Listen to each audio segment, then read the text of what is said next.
कहानी के स्टार्टिंग में हम एक माइन के अंदर का सीन देखते हैं जहाँ पर कुछ लोग पत्थर तोड़ रहे थे। वहाँ हमें दो लोगों की बातें सुनने को मिलती हैं, जिसमें से एक उनका बॉस होता है। पहला आदमी बॉस से पूछता है कि क्या आप श्योर हैं कि यहाँ पर कुछ है, क्योंकि हमें तब से सिर्फ पत्थर ही मिल रहे हैं। जिस पर उसका बॉस जवाब देता है कि तुम टेंशन मत लो, क्लाइंट ने बेकार में हमें पैसे देकर हायर नहीं किया होगा। हमें यहाँ एक बहुत बड़ा खजाना मिलेगा जो किसी ने सोचा नहीं होगा। ये सुनकर वो आदमी कहता है कि सिर्फ एक स्वॉर्ड ही तो ढूंढ रहे हैं, उसमें ऐसा क्या है? जिस पर उसका बॉस उसे बताता है कि ये डीमन स्वॉर्ड ज़ोल्टगेन है, कोई मामूली स्वॉर्ड नहीं है। ऐसा माना जाता है कि जो भी उस स्वॉर्ड को अपने हाथ में लेता है उसको महान शक्तियाँ मिलती हैं। तभी अगले सीन में हम दो लोगों को एक हेलीकॉप्टर में आते हुए देखते हैं, जिसमें से एक आदमी कहता है हमें जल्दी डीमन स्वॉर्ड ज़ोल्टगेन मिलने वाला है। जिस पर दूसरा आदमी कहता है कि तो क्या हो गया है, तो वो एक स्वॉर्ड है। जिस पर पहला आदमी कहता है कि अगर दुनिया के सभी लेजेंडरी वेपन्स को एक रैंकिंग सिस्टम में रखा जाए तो सबसे ऊपर ज़ोल्टगेन होगा, क्योंकि उसे 1000 डीमंस के खून से बनाया गया है। तभी दूसरा आदमी उसे कहता है कि संभल कर रहना, क्योंकि अगर तुम डीमन स्वॉर्ड से ज्यादा अटैच हो जाते हो तो कहीं तुम्हारे अंदर भी डीमन ना आ जाए। इस तरह माइनिंग के अंदर उनका बॉस उस आदमी को स्टोरी बताता है कि 2000 साल पहले एक देश ने बहुत छोटे से विलेज पर हमला कर दिया था। वो एक बहुत छोटा विलेज था और जंग के लिए बिल्कुल तैयार नहीं था, इसलिए वो लोग बड़ी आसानी से हार गए। ये सब देखकर विलेज के प्रिस्ट ने गॉड से मदद मांगी, लेकिन उनको कोई जवाब नहीं मिला, जिसकी वजह से उनको मजबूर होकर डीमन से मदद मांगना पड़ा। और डीमन ने उनकी बात सुन ली और उनकी मदद करने के लिए एक अकेला नाइट भेजा। उस नाइट के पास जो स्वॉर्ड थी उसी को स्वॉर्ड ज़ोल्टगेन कहते हैं। उस नाइट ने ज़ोल्टगेन की मदद से सभी सोल्जर्स को एक झटके में मार डाला और ये लड़ाई वहीं खत्म हो गई। इसके बाद पूरे विलेज ने उसका शुक्रिया अदा किया, मगर वो भूल गए थे कि उन्होंने गॉड से नहीं बल्कि डीमन से मदद मांगी थी। वो नाइट विलेज को बचाने के लिए नहीं आया था, बल्कि सबको मारने के लिए आया था और उसने सभी विलेजर्स को भी मार दिया। इसके बाद हम देखते हैं कि उन्हें उस माइन के अंदर एक गुफा मिलता है, जिसके अंदर बहुत सारे ग्रेव्स थे। थोड़ी दूर जाने के बाद उन्हें एक आधी टूटी हुई दीवार के अंदर से लाइट आते हुए दिखता है, और जब वो उस दीवार को तोड़ते हैं तो वहाँ पर एक बहुत खूबसूरत चमकता हुआ स्वॉर्ड मिलता है, जो कि ज़ोल्टगेन होता है। उसी वक्त वहाँ पर वो दो लोग हेलीकॉप्टर से नीचे उतरकर पहुँच जाते हैं। उनका बॉस पूछता है कि तुम लोग कौन हो और यहाँ क्यों आए हो? जिस पर वो जवाब देते हैं कि हम यहाँ ज़ोल्टगेन को लेने आए हैं, इसलिए तुम्हारी भलाई इसी में है कि तुम वो हमारे हवाले कर दो। ये सुनकर वहाँ पर सभी काम करने वाले लोग उन्हें रोकने की कोशिश करते हैं। तभी वो बॉस उस मौके का फायदा उठाकर ज़ोल्टगेन को अपने हाथ में ले लेता है और उसे पकड़ते ही वो अपने आप पर से होश खो देता है। इसके बाद वो वहाँ पर उनके सभी सोल्जर्स को बड़ी बेरहमी से मार देता है, जिसे देखकर उन दोनों आदमी से एक कहता है कि लगता है ज़ोल्टगेन ने उस पर काबू पा लिया है, इसलिए हमें उसे जल्दी रोकना होगा। तभी दूसरा आदमी उस पर एक अटैक करता है, जिसे वो आदमी वहीं पर मर जाता है और वो दोनों ज़ोल्टगेन को लेकर वहाँ से चले जाते हैं। अगर उन दोनों में से एक आदमी उस स्वॉर्ड को देखकर कहता है कि ये बहुत ब्यूटीफुल है, जिसमें दूसरा आदमी कहता है कि मुझे ये बहुत भयानक लग रहा है। मैं इसके ब्लेड के अंदर उन लोगों का चेहरा देख पा रहा हूँ जिसे इसने मारा है। ये सुनकर पहला आदमी कहता है कि हाँ, यही तो इसे इतना ब्यूटीफुल बनाती है, और ये सीन यहीं पर कट हो जाता है। फिर हम एक दूसरे सीन में देखते हैं कि रात में जब एक आदमी सो रहा था, तब कुछ सोल्जर्स गन लेकर उसके रूम में आ जाते हैं और हम देखते हैं कि उस आदमी के पास एक स्वॉर्ड होती है। आगे वो सोल्जर अपनी स्वॉर्ड से फायर निकालने लगता है और पूरा शिप तबाह हो जाता है। इसके बाद हम फिर से पहले वाले आदमी को देखते हैं, जो फिर से ज़ोल्टगेन के पास आ जाता है और कहता है कि क्या तुम मुझे बुला रहे हो? क्या तुम मेरे प्यार का एहसास कर पा रहे हो? मैं तुम्हें अपना बनाना चाहता हूँ। इतना कहकर वो ज़ोल्टगेन को बाहर निकाल लेता है और जैसे ही वो ज़ोल्टगेन को पकड़ता है तो वो भी उसके बस में आ जाता है। तभी वहाँ पर कुछ सोल्जर्स आ जाते हैं और उसे देखकर शॉक्ड हो जाते हैं, क्योंकि वो उनका एडमिनिस्ट्रेटर होता है। लेकिन उन सोल्जर्स को देखते ही वो उन्हें मारने के लिए आगे बढ़ता है, जिसके जवाब में सब उस पर गन से फायर करने लगते हैं, लेकिन उस पर उसका कोई असर नहीं होता और वो उन सब को बड़ी आसानी से मार डालता है। इसके अगले सीन में हम एक लेडी को देखते हैं जो कि अभी प्रेग्नेंट थी। तभी उसका हस्बैंड घर पर वापस आ जाता है जिसे देखकर उसकी वाइफ बहुत खुश हो जाती है। वो अपने हस्बैंड को बताती है कि आज मैं चेकअप कराने गई थी, अगले मंथ में आप पापा बनने वाले हो। जो सुनकर उसका हस्बैंड बहुत खुश हो जाता है और अपने बच्चे के लिए पहले से लाए हुए गिफ्ट दिखाता है। अब इसके अगले सीन में हम तीसरे स्वॉर्ड को देखते हैं, जिसका नाम शिर्यो होता है और कुछ लोग मिलकर उसके ऊपर एक रिचुअल कर रहे थे ताकि उसका इविल ऑरा दूर कर सके। वो लोग शिर्यो के ऊपर एक कपड़ा डालकर एक एक करके उसके ऊपर अपना खून गिराते हैं। लेकिन तभी थोड़ी देर बाद जब एक और आदमी अपने खून गिरा रहा था, शिर्यो के ऊपर से उसका कपड़ा निकल जाता है और उसका खून सीधा ब्लेड के ऊपर गिरता है। तभी वो आदमी शिर्यो को हाथ में उठा लेता है और उसके ऊपर शिर्यो ने कब्जा कर लिया होता है। अब वो बार बार खून मांगने लगता है और देखते ही देखते वहाँ पर सबको मार डालता है। लेकिन उनको मारने के बाद भी उसे और खून चाहिए था, इसीलिए वो फिर से खून की तलाश करने लगता है। इसके बाद हम उसी कपल को देखते हैं जिसे हमने थोड़ी देर पहले देखा था। वो लोग सामान लेकर वापस अपने घर जा रहे थे, मगर तभी अचानक से उसका हस्बैंड बात करना बंद कर देता है और जब वो लेडी पीछे देखती है तो उसके हस्बैंड की मौत हो चुकी होती है। यहाँ उसे मारने वाला और कोई नहीं बल्कि वही आदमी था जिसके ऊपर शिर्यो ने कब्जा कर लिया था। वो लेडी अपने हस्बैंड को मरते हुए देखकर बहुत जोर से रोने लगती है। आगे वो उस आदमी की तरफ बहुत गुस्से से देखती है और उसकी आंखों में बदले की आग साफ साफ दिखाई दे रही थी। लेकिन तब तक वो आदमी वहाँ से जाकर एक और लेडी को मार चुका होता है और उसका खून पीने के बाद वो होश में आ जाता है। जैसे वो होश में आता है वो चारों तरफ ये सब होता हुआ और साथ ही उस मरे हुए लेडी को देखकर बहुत डर जाता है और सोचता है कि क्या इसे मैंने मारा है। इतना कहकर वो शिर्यो को नीचे फेंक देता है और अपना सर पकड़कर चिल्लाने लगता है। तभी अचानक से पीछे से वो प्रेग्नेंट लेडी शिर्यो को पकड़कर उसे स्टैब करके मार डालती है। लेकिन अब वो लेडी भी शिर्यो के कब्जे में आ चुकी थी और खून की प्यारी बन चुकी थी, पर किसी तरह वो इससे पहले किसी और की जान लेती वापस से अपने होश में आ जाती है और अपने सामने दो लोगों को मरता हुआ देखकर वहाँ से भाग जाती है। अब आगे वो लेडी भागते भागते बहुत दूर चली जाती है, लेकिन वो चाहकर भी उस स्वॉर्ड को अपने हाथ से छोड़ नहीं पा रही थी और बार बार उसे खून की प्यास लग रही थी। तभी वो अपने आप को एक मिरर में देखती है तो उसे वहाँ पर एक डेविल नजर आता है, जो देखकर वो बहुत ज्यादा डर जाती है। अब इसके अगले सीन में हम ज़ोल्टगेन को लेने वाले आदमी को देखते हैं, जिसको अभी चारों तरफ से घेर लिया गया होता है। मगर तभी वो ज़ोल्टगेन से एक अटैक करता है, जिससे उसके सामने एक टैंक एक झटके में तबाह हो जाता है। ये देखकर पीछे के टैंक्स उस पर अटैक करने ही वाले होते हैं कि दूसरा स्वॉर्ड जिसके पास था वो उन टैंक्स पर फायर से अटैक करके डिस्ट्रॉय कर देता है। फिर जब वो दोनों आपस में एक दूसरे के सामने आते हैं तो फायर स्वॉर्ड वाला आदमी कहता है कि मैं फ्लैमबर्ग हूँ और सबको जला देता हूँ, जिस पर पहला आदमी कहता है कि मैं ज़ोल्टगेन हूँ, सबको मार देता हूँ। इतना कहकर वो दोनों एक अपने अपने सूट में ट्रांसफॉर्म हो जाते हैं, जो कि जिससे वो दोनों एक मॉन्स्टर की तरह दिखने लगते हैं और फिर उन दोनों में फाइट स्टार्ट हो जाती है। मगर ज़ोल्टगेन एक ही अटैक में फ्लैमबर्ग को हरा देता है और वहाँ से जाने लगता है। दूसरी तरफ हम एक आदमी को देखते हैं जो कि रात में जंगल के अंदर से होते हुए जा रहा था, पर तभी उसकी नजर एक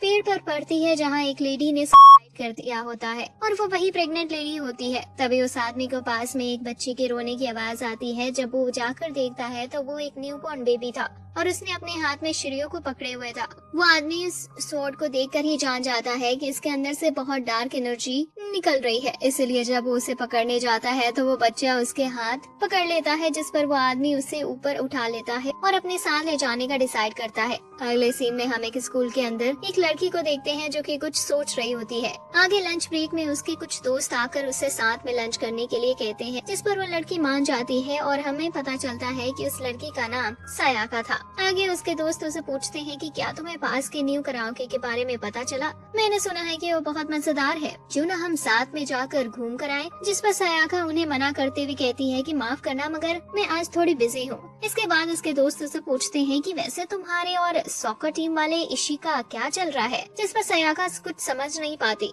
तो उसकी एक और दोस्त उसे बताती है कि हमने सुना था उसने तुम्हें प्रपोज किया है, कहीं तुमने उसे मना तो नहीं कर दिया? ये सुनकर सायाका कहती है कि नहीं, मैंने उसके मुंह पर मना तो नहीं किया, लेकिन मेरे पास उससे देने के लिए टाइम नहीं है। फिर उसकी दोस्त उससे पूछते हैं कि अगर ऐसी बात है तो तुमने मना क्यों किया? अगर तुम चाहती तो उसे अपना बॉयफ्रेंड बना सकती थी। वो सॉकर टीम का कैप्टन है, क्यूट है और उसकी ग्रेड्स भी बहुत शानदार है। जिस पर सयाका हंसते हंसते उनसे सॉरी कहती है। आगे हम देखते हैं कि सयाका बस से उतरकर अपने घर जा रही थी, तभी एक लड़का आकर उसे ग्रीट करता है जिसका नाम तात्सुमी होता है। तात्सुमी उसे बताता है कि मास्टर ने अभी मुझे एक काम के लिए भेजा है, इसलिए मैं यहाँ आया था। जिस पर सयाका कहती है कि अच्छा, मेरे डैड तुमसे बहुत काम करवाते हैं ना। आगे सयाका और तात्सुमी वापस घर आ जाते हैं, जहाँ हम उसी लड़के को देखते हैं कि कुछ सालों पहले उसी प्रेग्नेंट लेडी का बेटा था और उसने जिंदा होते ही अपने हाथ में शिर्यू को पकड़े हुए रखा था और अब उसका नाम गाय था। सयाका गाय को देखती है, उसके पीछे जाती है और कहती है कि तुमने मुझे बचा लिया, क्योंकि मुझे नहीं पता तात्सुमी को कैसे संभालना होता है। जिस पर गाय उसे जवाब देता है कि मैंने तुम्हें नहीं बचाया है। फिर सयाका कहती है कि क्या तुम्हें उस नए 3D कराओके के बारे में पता है? चलो साथ में चलते हैं। जिसके जवाब में गाय कहता है कि मुझे काम है। ये सुनकर सयाका थोड़ी नाराज हो जाती है और कहती है कि तुम हमेशा सिर्फ काम ही करते रहते हो, इसलिए डैड भी यही बोलते हैं कि तुम्हें खुश रहना नहीं आता, और अगर तुम ऐसे ही अपनी खुशियों की बलि देकर काम करते रहे तो कभी एक अच्छी स्वॉर्ड नहीं बना पाओगे। ये सुनकर गाय अचानक से रुक जाता है और उसे वहाँ से चले जाने के लिए कहता है, लेकिन सयाका उसके हाथ से हथियार खींचकर भाग जाती है और कहती है कि जब तक मेरे साथ घूमने नहीं चलोगे मैं ये वापस नहीं करूंगी। तभी गाय उसका हाथ पकड़कर अपने हथियार वापस ले लेता है, पर तात्सुमी ये होता हुआ देख लेता है और गाय को नीचे फेंक कर कहता है कि तुम्हारी हिम्मत भी कैसे हुई उसे अपने हाथों से छूने की। तभी सयाका तात्सुमी को रोकने की कोशिश करती है और कहती है कि ये मेरी गलती थी कि मैंने उसके काम में दखल दिया। जिस पर तात्सुमी कहता है कि नहीं, ये गाय की गलती है कि उसने अपना ध्यान भटकाया था। जिस पर गाय भी हाँ बोलता है और कहता है कि इसमें मेरी गलती है और उसकी तरफ बहुत गुस्से से देखता है। उसी वक्त वहाँ पर सयाका के डैड आ जाते हैं और पूछते हैं कि यहाँ पर क्या चल रहा है। जिस पर सयाका कहती है कि कुछ नहीं हुआ, हम बस खेल रहे थे। इसके बाद उसके डैड बताते हैं कि शिर्यू ने दोबारा रोना स्टार्ट कर दिया है, इसलिए हमें कल उसे शांत करने का रिचुअल करना होगा। आगे वो गाय को लेकर उसकी मदर की ग्रेव के पास आ जाते हैं और प्रे करने लगते हैं। फिर वो गाय से पूछते हैं कि तुम प्रे क्यों नहीं कर रही हो, आखिर ये तुम्हारी मदर है और तुम यहीं पैदा हुए थे। आगे वो बताते हैं कि मैंने तुम्हारी मदर की ग्रेव यहाँ पर इसलिए बनाया है क्योंकि यहाँ ये सब कुछ एकदम क्लियर दिखता है, जिससे वो तुम्हें बड़ा होते हुए देख सके। तुमने अपनी एजुकेशन कंप्लीट कर ली है, इसलिए मैं अब तुम्हें तुम्हारे फ्यूचर प्लान सुनना चाहता हूँ। जिस पर गाय कहता है कि मुझे हमेशा यही रहने दीजिए, स्वॉर्ड स्मिथ के अलावा मेरा और कोई फ्यूचर नहीं है। अगले सीन में हम देखते हैं कि गाय रात को शिर्यू के पास जाकर उसे अपने हाथों से उठा लेता है और मन में कहता है कि शिर्यू से तुम ही मेरी मदर हो। आगे हम एक पैलेस के अंदर देखते हैं जहाँ बहुत सारे अमीर लोग आए हुए थे और वहाँ पर कई चीजों का ऑक्शन भी हो रहा था। तभी हम एक आदमी को देखते हैं कि जिसका नाम मिकी होता है। वो फोन पर किसी से बात कर रहा होता है जो कि उसे इंस्ट्रक्शन दे रही थी। उसी वक्त वहाँ पर एक आदमी आता है और मिकी उसे ग्रीट करता है, जिसके बाद वो आदमी मिकी से पूछता है कि क्या तुम ऑक्शन में पार्टिसिपेट नहीं करने वाले? मेरे ख्याल से वो स्टैचू काफी कीमती है। जिस पर मिकी कहता है कि नहीं, मैं आज यहाँ किसी और चीज के लिए आया हूँ। इसके बाद मिकी ऑक्शन रूम में आकर एक स्वॉर्ड के सामने पहुँचता है जिसमें से उसे एक डेविल की एनर्जी फील हो रही थी। उस स्वॉर्ड का नाम अजोत स्वॉर्ड था। तभी दूसरा आदमी भी वहाँ पहुँच जाता है और उसे पूछता है कि क्या तुम भी स्वॉर्ड के लिए आए हो? मैं भी इसी के लिए आया हूँ। आगे वो आदमी एक कहानी बताता है कि 16th सेंचुरी में पैरासेल्सिस ने एक डेविल के साथ कॉन्टेक्ट बनाया था जिससे उसे एल्केमी की पावर मिल सके और बदले में वो उस डेविल को अपना सोल बेचने वाला था। डेविल की मदद से वो फिलोसोफर स्टोन बनाने में कामयाब हो गया, लेकिन उसने डेविल के साथ किया हुआ डील तोड़ दिया और आखिर में उस डेविल को फिलोसोफर स्टोन में स्टील करके एक स्वॉर्ड में छुपा दिया और ये एसोड स्वॉर्ड वही है। इस तरफ हम देखते हैं कि जब गाय ने शिर्यू को पकड़ा हुआ था तब तात्सुमी ने उसे देख लिया और उसने ये बात अपने मास्टर को बता दी थी। वो कहते हैं कि हम लोगों को शिर्यू को छूने की या उसकी तरफ देखने तक की भी इजाजत नहीं है। ऐसा क्यों? जिस पर उसके मास्टर जवाब देते हैं कि उसे जो भी देखने की कोशिश करेगा उसके साथ बहुत बुरा होगा। फिर तात्सुमी पूछता है कि क्या इसका मतलब है कि गाय स्पेशल था? तो उसके मास्टर बताते हैं कि जब मुझे गाय मिला था तब उसने अपने हाथों में शिर्यू को पकड़े हुए रखा था, जैसे कि वो सिर्फ उसी वजह से जिंदा हो। इसलिए मुझे यकीन है कि शिर्यू को भी गाय की जरूरत है और उसी वजह से हमें शिर्यू को शांत करने के लिए गाय का खून चाहिए होता है। गाय की आंखें इंसानों को नहीं देखती, वो हमेशा उस स्वॉर्ड की तरफ देखता है। वो मौत के साथ जिंदा रहता है। अगले दिन सब शिर्यू को शांत करने का रिचुअल स्टार्ट कर देते हैं, जहाँ गाय अपनी आंखों में कपड़ा बांध कर सामने आता है और तभी सयाका शिर्यू को पकड़कर रूम के अंदर आती है। गाय एक प्लेट से अपने हाथ से शिर्यू पर खून गिराता है, लेकिन तभी तात्सुमी सोचता है कि मैं ये नहीं होने दे सकता। सिर्फ गाय ही इकलौता स्पेशल नहीं हो सकता। इतना कहकर वो अपने आंखों से कपड़ा हटा देता है और तभी शिर्यू के अंदर से एक डेविल निकलता है और सयाका को अपने काबू में करके तात्सुमी पर अटैक करने वाला होता है कि गाय तात्सुमी को धक्का दे देता है, जिससे उसके हाथ कट जाता है। फिर आगे हम देखते हैं कि शिर्यू को हॉस्पिटल से निकले हुए 1 हफ्ता हो गया था, लेकिन उसका दर्द अभी भी कम होने का नाम नहीं ले रहा था। ये देखकर सयाका के डैड कहते हैं कि गाय को अपने टूटे हुए हाथ का दर्द महसूस हो रहा है और जो दर्द असली नहीं है उसे ठीक नहीं किया जा सकता, और इतना कहकर वो वहाँ से चले जाते हैं। रूम में सयाका गाय को दर्द में देखकर उसे गले लगा लेती है, लेकिन गाय उसे धक्का देकर वहाँ से बाहर चला आता है और एक नाइफ से अपनी मदर की ग्रेव पर हमला करने लगता है और कहता है कि इसी औरत ने मुझे अकेला छोड़ा था। इसके बाद हम देखते हैं कि सयाका के डैड सेरियो को लेकर आग में डाल देते हैं और कहते हैं कि गाय ने बचपन में तुम्हारा हाथ पकड़ा था, इसलिए उसे बचाने की जिम्मेदारी तुम्हारी है, उसका हाथ बनकर उसकी मदद करो। दूसरी तरफ अजोद स्वॉर्ड का ऑक्शन स्टार्ट हो गया था, जहां दूसरा आदमी $5 लाख के बेट लगाए हुए था। तभी मिकी अपने साथी से फोन पर पूछता है तो वो उसे बेझिझक बेट करने के लिए कहती है, जिस पर मिकी $1 मिलियन का बेट लगाता है और आखिर में $1.5 मिलियन देकर बेट जीत जाता है। आगे जब वो स्वॉर्ड को लेकर वापस लौट रहा था, तभी रास्ते में एक कार अचानक उसके सामने आ जाती है और उसे रोक लेती है। फिर उस कार के अंदर से वही आदमी बाहर निकलता है और मिकी से कहता है कि मुझे अपनी स्वॉर्ड एक सही कीमत पर बेच दो, अगर नहीं बेचना चाहोगे तो अंजाम बुरा होगा। तभी उसके कार से और भी काफी सारे लोग निकलते हैं, लेकिन मिकी उन सब को बड़ी आसानी से हरा देता है और वहाँ से जाने ही वाला होता है कि पीछे से ज़ोल्टगेन स्वॉर्ड हासिल करने वाला आदमी आ जाता है और मिकी उसे देखकर फाइट करने की पोजीशन में आ जाता है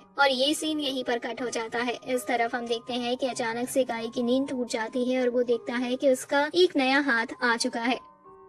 इसके बाद हम मिकी और ज़ोल्टगेन स्वॉर्ड के बीच में फाइट होते हुए देखते हैं, जहां पर ज़ोल्टगेन स्वॉर्ड वाला आदमी ट्रांसफॉर्म हो चुका था और वो मिकी के ऊपर बहुत भारी पड़ रहा था। आगे मिकी समझ जाता है कि वो अकेला उसका सामना नहीं कर पाएगा, इसलिए वो वहां पर अपने स्वॉर्ड से थंडर गिरा देता है और उसी मौके का फायदा उठाकर वहां से भाग जाता है। आगे जब मिकी अपने कार में बैठकर वापस आ रहा होता है तो वो देखता है कि अजोद स्वॉर्ड उसके कार से गायब हो चुकी थी। अगले सीन में हम गाय को देखते हैं जो आधी रात को अचानक से देखता है कि शिर्यू ने उसके टूटे हाथ की जगह ले ली थी। अगले दिन गाय मास्टर से पूछता है कि आपने शिर्यू को मेरा हाथ क्यों बनाया, उसे मेरे ऊपर बर्बाद क्यों किया, जिस पर मास्टर कहते हैं कि जब तुम मुझे मिले थे तब एक छोटे बच्चे थे, उस वक्त तुमने शिर्यू को बहुत जोर से पकड़ा हुआ था, जैसे कि उसमें तुम्हारी जान बसती हो, इसलिए शिर्यू तुम्हारा गार्डियन है, ये तुम्हारा राइट हैंड बनकर तुम्हें प्रोटेक्ट करेगा। लेकिन अगर तब भी तुम्हें बुरा लगे तो तुम बड़े होकर शिर्यू से ज्यादा पावरफुल स्वॉर्ड बना देना। इसके बाद सयाका गाय के पास आकर कहती है कि मुझे तुम्हारी फिक्र हो रही थी, पर अब अच्छा हुआ कि तुम्हारा हाथ ठीक हो गया है।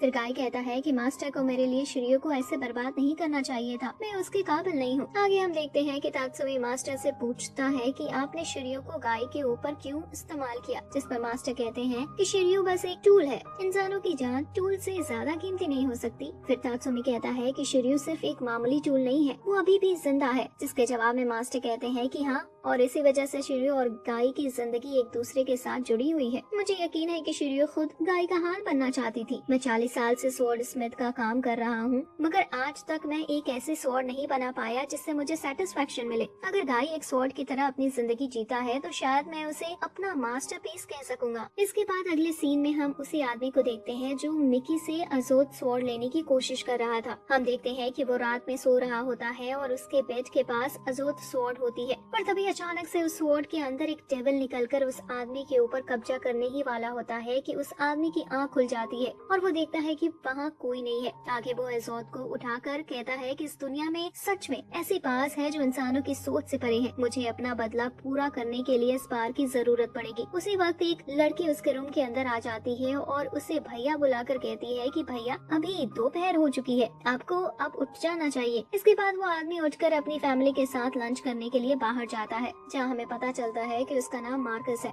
लंच के टाइम उसकी फैमिली काफी खुशमिजाज होती है और बहुत हंसी मजाक से बात कर रही होती है, लेकिन तभी मार्कस गुस्सा होकर कहता है कि तुम सब यहाँ से भाग जाओ, मैं तुम सबको तुम्हारे पैसे तुम्हारे अकाउंट में भिजवा दूंगा, तो यहाँ से चले जाओ। ये सुनकर उसके मॉम डैड कहते हैं कि क्या हमने कुछ गड़बड़ कर दी है, आप चाहो तो नए स्टाफ बाय कर सकते हो, बस वेबसाइट से फोटो सेलेक्ट कर लेना। और तब हमें पता चलता है कि ये मार्कस की रियल फैमिली नहीं थी बल्कि एक फेक फैमिली थी। तो आगे मार्कस उन्हें जवाब देते हुए कहता है कि तुम सब बस यहाँ से निकल जाओ, मैं एक फेक फैमिली के साथ रहते रहते थक गया हूँ। आगे उन लोगों के जाने के बाद मार्कस रोने लगता है। इसके बाद वो अजोद को एक सर्कल यानी बीच में रखकर एक रिचुअल करने लगता है, लेकिन उसका कोई असर नहीं होता, जिस पर वो और ज्यादा रोने लगता है और अजोद स्वॉर्ड से पार की भीख मांगने लगता है। अगले सीन में हम मिकी और उसके साथ एक लड़की को देखते हैं जो कि मार्कस के बारे में इंफॉर्मेशन निकाल रहे थे, जहाँ उन्हें पता चलता है कि 2 साल पहले मार्कस का एक कार एक्सीडेंट हो गया था, जहां उसने अपने पेरेंट्स और छोटी बहन को खो दिया था। साथ ही में उसके कमर से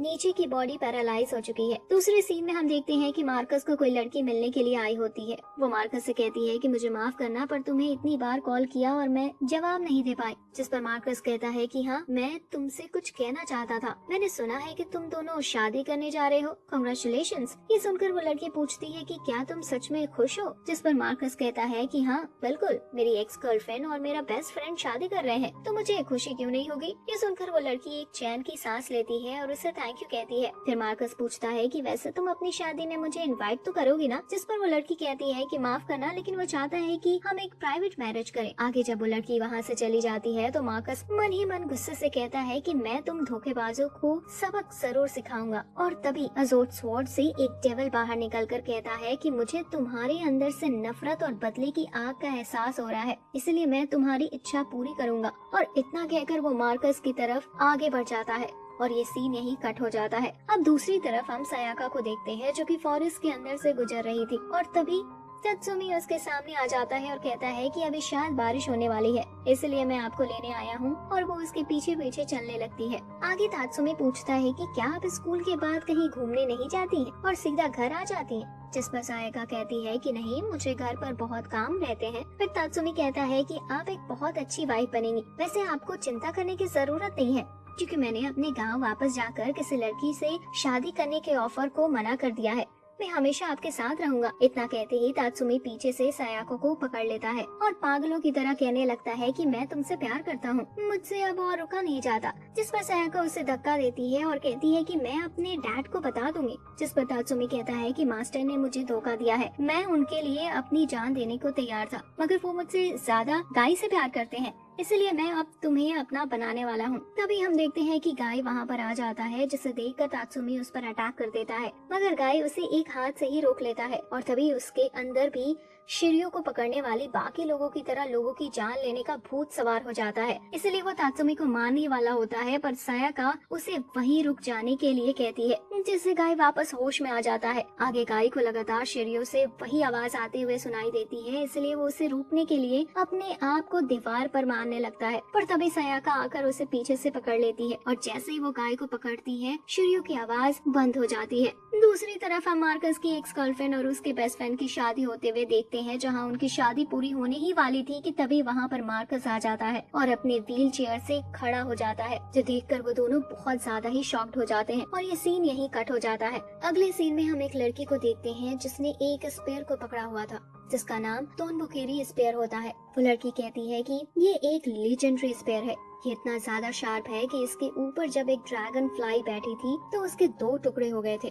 इस तरफ हम देखते हैं कि मार्कस का दोस्त उससे पूछता है कि क्या तुम अब चल सकते हो? जिस पर मार्कस अजीब तरीके से हंसते हुए कहता है कि हाँ, और मैं सिर्फ चल ही नहीं बल्कि दौड़ भी सकता हूँ और मार भी सकता हूँ। इतना कहकर वो बहुत तेजी से उनकी तरफ आगे बढ़ने लगता है और अपने अंदर से अजोड स्वॉर्ड को निकालकर उन पर हमला करने ही वाला होता है, पर तभी मिकी वहाँ पर आकर उसे रोक लेता है और कहता है कि तुम अब हम में से एक हो। फिर मिकी उन दोनों को वहाँ से भाग जाने के लिए कहता है और मार्कस को रोकने की कोशिश करता है, मगर तभी मार्कस अपने स्वॉर्ड से एक ब्लैक ऑरा निकालकर मिकी के सामने से गायब हो जाता है और अपनी एक्स गर्लफ्रेंड को मारने वाला होता है कि उसे उनकी पुरानी यादें याद आ जाती है, जिसके असर से वो होश में आ जाता है और वही रोने लगता है। तभी मिकी आकर उससे कहता है कि अब भी सब ठीक है, तुम हमारे साथ चलो उस जगह पर जहाँ तुम्हारी जरूरत है। आगे मिकी उसे कार में वहाँ से ले जाता है, जहाँ मिकी उसे बताता है कि टाइम के साथ ये वेपन जिंदा हो जाता है और एक इंसान का दुख दर्द उन्हें और जिंदा बनाता है। जैसे जैसे वो जिंदा होते हैं, उस इंसान के अंदर दूसरों को मारने की इच्छा को और स्ट्रॉन्ग बना देता है। लेकिन अच्छा है कि तुमने उस लड़की को नहीं मारा, क्योंकि एक बार अगर तुम किसी को मार दोगे तो बोसुमा बन जाओगे, जिसके बाद वो वेपन तुम्हारे ऊपर पूरा कब्जा कर लेगा और तुम्हें सिर्फ सामने वाले को मारने के अलावा और कुछ नहीं दिखेगा। तभी दूसरी तरफ हम तात्सुमी को देखते हैं, जिसने उसी लेजेंडरी स्पेयर को हाथ में पकड़ लिया था और अब वो स्वॉर्ड उसकी बॉडी में घुस गया था और वो सीधा जाकर गाय पर अटैक कर देता है। तभी वहाँ पर सयाका आ जाती है, लेकिन जैसे ही तात्सुमी उसकी तरफ देखता है वो बेहोश हो जाती है। अब इसके बाद वो गाय पर अटैक करने लगता है, जिसके असर से गाय भी बेहोश होने लगता है। लेकिन तभी शिर्यू के अंदर से दोबारा मारने की भूख जग जाती है और गाय का हाथ एक स्वॉर्ड में ट्रांसफॉर्म हो जाता है और उनमें लड़ाई स्टार्ट हो जाती है। तभी मास्टर के बाहर से लड़ाई होने का एहसास होता है और तब वो आकर चेक करते हैं तो वहाँ पर कोई नहीं होता है और सयाका बेहोश पड़ी होती है। इस तरफ गाय और तात्सुमी फॉरेस्ट के अंदर फाइट कर रहे थे, जहां गाय उस पर अटैक करके उसे इंजर्ड कर देता है और ये सीन यहीं पर शिफ्ट होता है। दूसरी तरफ हम देखते हैं कि मार्कस अब मिकी के साथ जो लड़की थी उसके साथ एक बहुत बड़े स्क्रीन के सामने खड़ा था, जहां पर 3 लोग कॉल पर थे। वो लड़की उन्हें बताती है कि इसके कोर में अजोद स्वॉर्ड है। ये सब देखकर मिकी कंफ्यूज हो जाता है। वो लड़की उसे बताती है कि फिक्र मत करो, ये तीनों यहाँ के हेड है, आगे से तुम उनके प्रोटेक्शन के अंदर रहने वाले हो। आगे हम मिकी को देखते हैं, जहाँ कुछ डॉक्टर्स उसकी बॉडी स्कैन कर रहे थे, जहाँ एक डॉक्टर कहता है कि उसका ट्रांसफॉर्मेशन 2% तक पहुँच गया है, मगर बाकी सब ठीक है। फिर हम मार्कस को देखते हैं, जहाँ उनमें से एक आदमी कहता है कि तुम्हें डरने की जरूरत नहीं है, हम तुम्हारी पूरी जिम्मेदारी लेते हैं। हम यहाँ पर ह्यूमंस पर कब्जा करने वाले वेपन्स की रिसर्च करते हैं और अगर हमारा रिसर्च कामयाब हुआ तो हम तुम्हें वापस एक नॉर्मल इंसान में भी बदल सकते हैं। क्या तुम हमें बता सकते हो कि जब तुमने अजोद को पकड़ा हुआ था तब तुम्हें कैसा एहसास हुआ था? जिसके जवाब में मार्कस कहता है कि मुझे कुछ याद नहीं है, जैसे ही मैंने उसे पकड़ा मेरे सामने अंधेरा छा गया और ऐसा लगा जैसे वो स्वॉर्ड मेरी बॉडी के साथ एक हो रहा हो। तभी हम मिकी को देखते हैं, जो कि लैब टेस्ट के बाद अपनी गर्लफ्रेंड के साथ होता है। मिकी कहता है कि पता नहीं हम दोबारा कब मिल पाएंगे और मुझे तो ये भी नहीं पता कि मैं और कितने दिन तक इंसान बना रह पाऊंगा। जिस पर उसकी गर्लफ्रेंड जवाब देती है कि तुम फिक्र मत करो, हमारी रिसर्च जारी है, तुम जल्दी वापस एक नॉर्मल इंसान बन जाओगे, भरोसा रखो। ये सुनकर मिकी कहता है कि हाँ, एक दिन जब मैं वापस लौट जाऊंगा तो हम नॉर्मल लोगों की तरह डेट कर पाएंगे, मूवी देखेंगे, खाना खा पाएंगे और वॉक पर भी जाएंगे। अब इस तरफ हम फिर से गाय और तात्सुमी को देखते हैं, जो कि फाइट करते करते अब शहर में आ चुके थे। तात्सुमी वहाँ पर ट्रांसफॉर्म होकर एक आर्मर में आ जाता है और गाय पर अटैक कर देता है, जहाँ गाय उसके अटैक से बचकर उसके अंदर स्वॉर्ड मार के उसे हरा देता है। लेकिन तभी पीछे एक हेलीकॉप्टर उन्हें देख लेता है। दूसरी तरफ जब मिकी मार्कस के वापस जाता है तो मार्कस उसे गले लगा लेता है और रोने लगता है। इसके बाद वो एक रूम के अंदर जाते हैं, पर तभी उन्हें खबर मिलती है कि सिटी के अंदर 2 स्वॉर्ड वेपन्स को देखा गया है और यहाँ वो लोग गाय और तात्सुमी की बात कर रहे थे।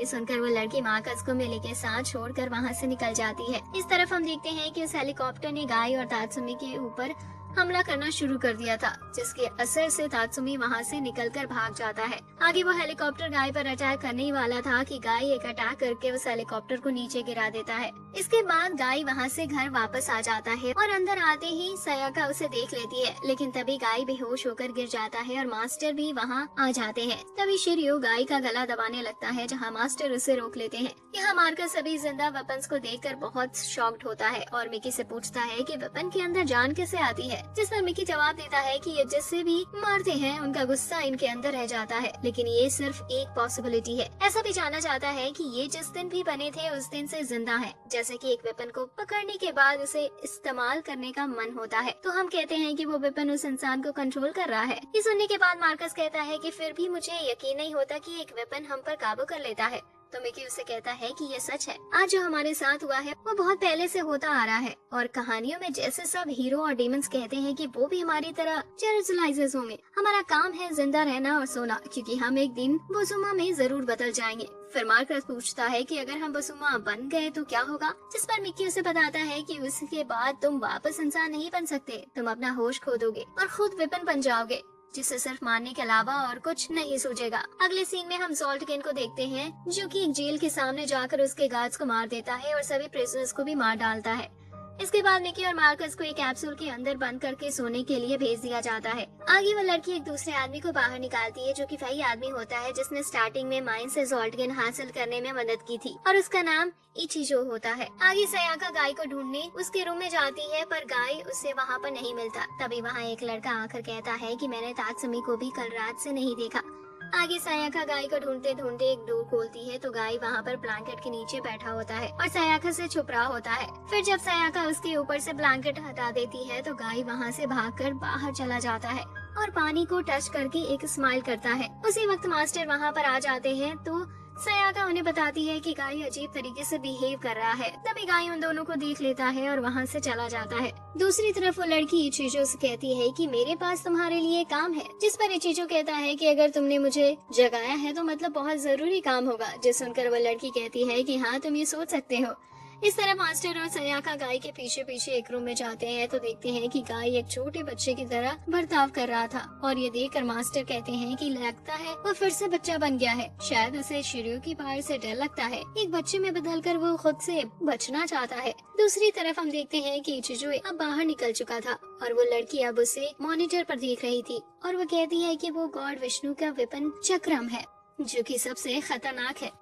आगे हम देखते हैं कि इचिजो वापस नींद से जाग चुका होता है और वो किसी मिशन को पूरा करने के लिए निकल जाता है। इस तरफ हम उस लड़की को कहते हुए सुनते हैं कि इंडिया में बहुत पहले एक कहानी है जहाँ एक देश ने भगवान को बहुत ज्यादा निराश कर दिया था और उनके गुस्से का शिकार हुए थे। कुछ दिनों बाद एक रिंग ऑफ लाइट उन्हें सजा देने पहुंची और उनके पूरे देश को तबाह कर दिया। कहते हैं कि उस रिंग ऑफ लाइट को ही चक्रम कहते हैं। वो वेपन धरती पर ही छूट गया, जिसकी सब पूजा करने लगे और बाद में सील कर दिया गया। सिया इंचिजो हमारा सबसे पावरफुल क्राइसिलिस है, जिसके पास उसी चक्रा की पार है। दूसरे सीन में सायाका गाय के लिए खाना लेकर उसके रूम में आती है, पर गाय वहाँ पर नहीं होता। सायाका उसे ढूंढते ढूंढते फॉरेस्ट के अंदर पहुँचती है जहाँ एक स्टैचू के सामने बैठा हुआ था।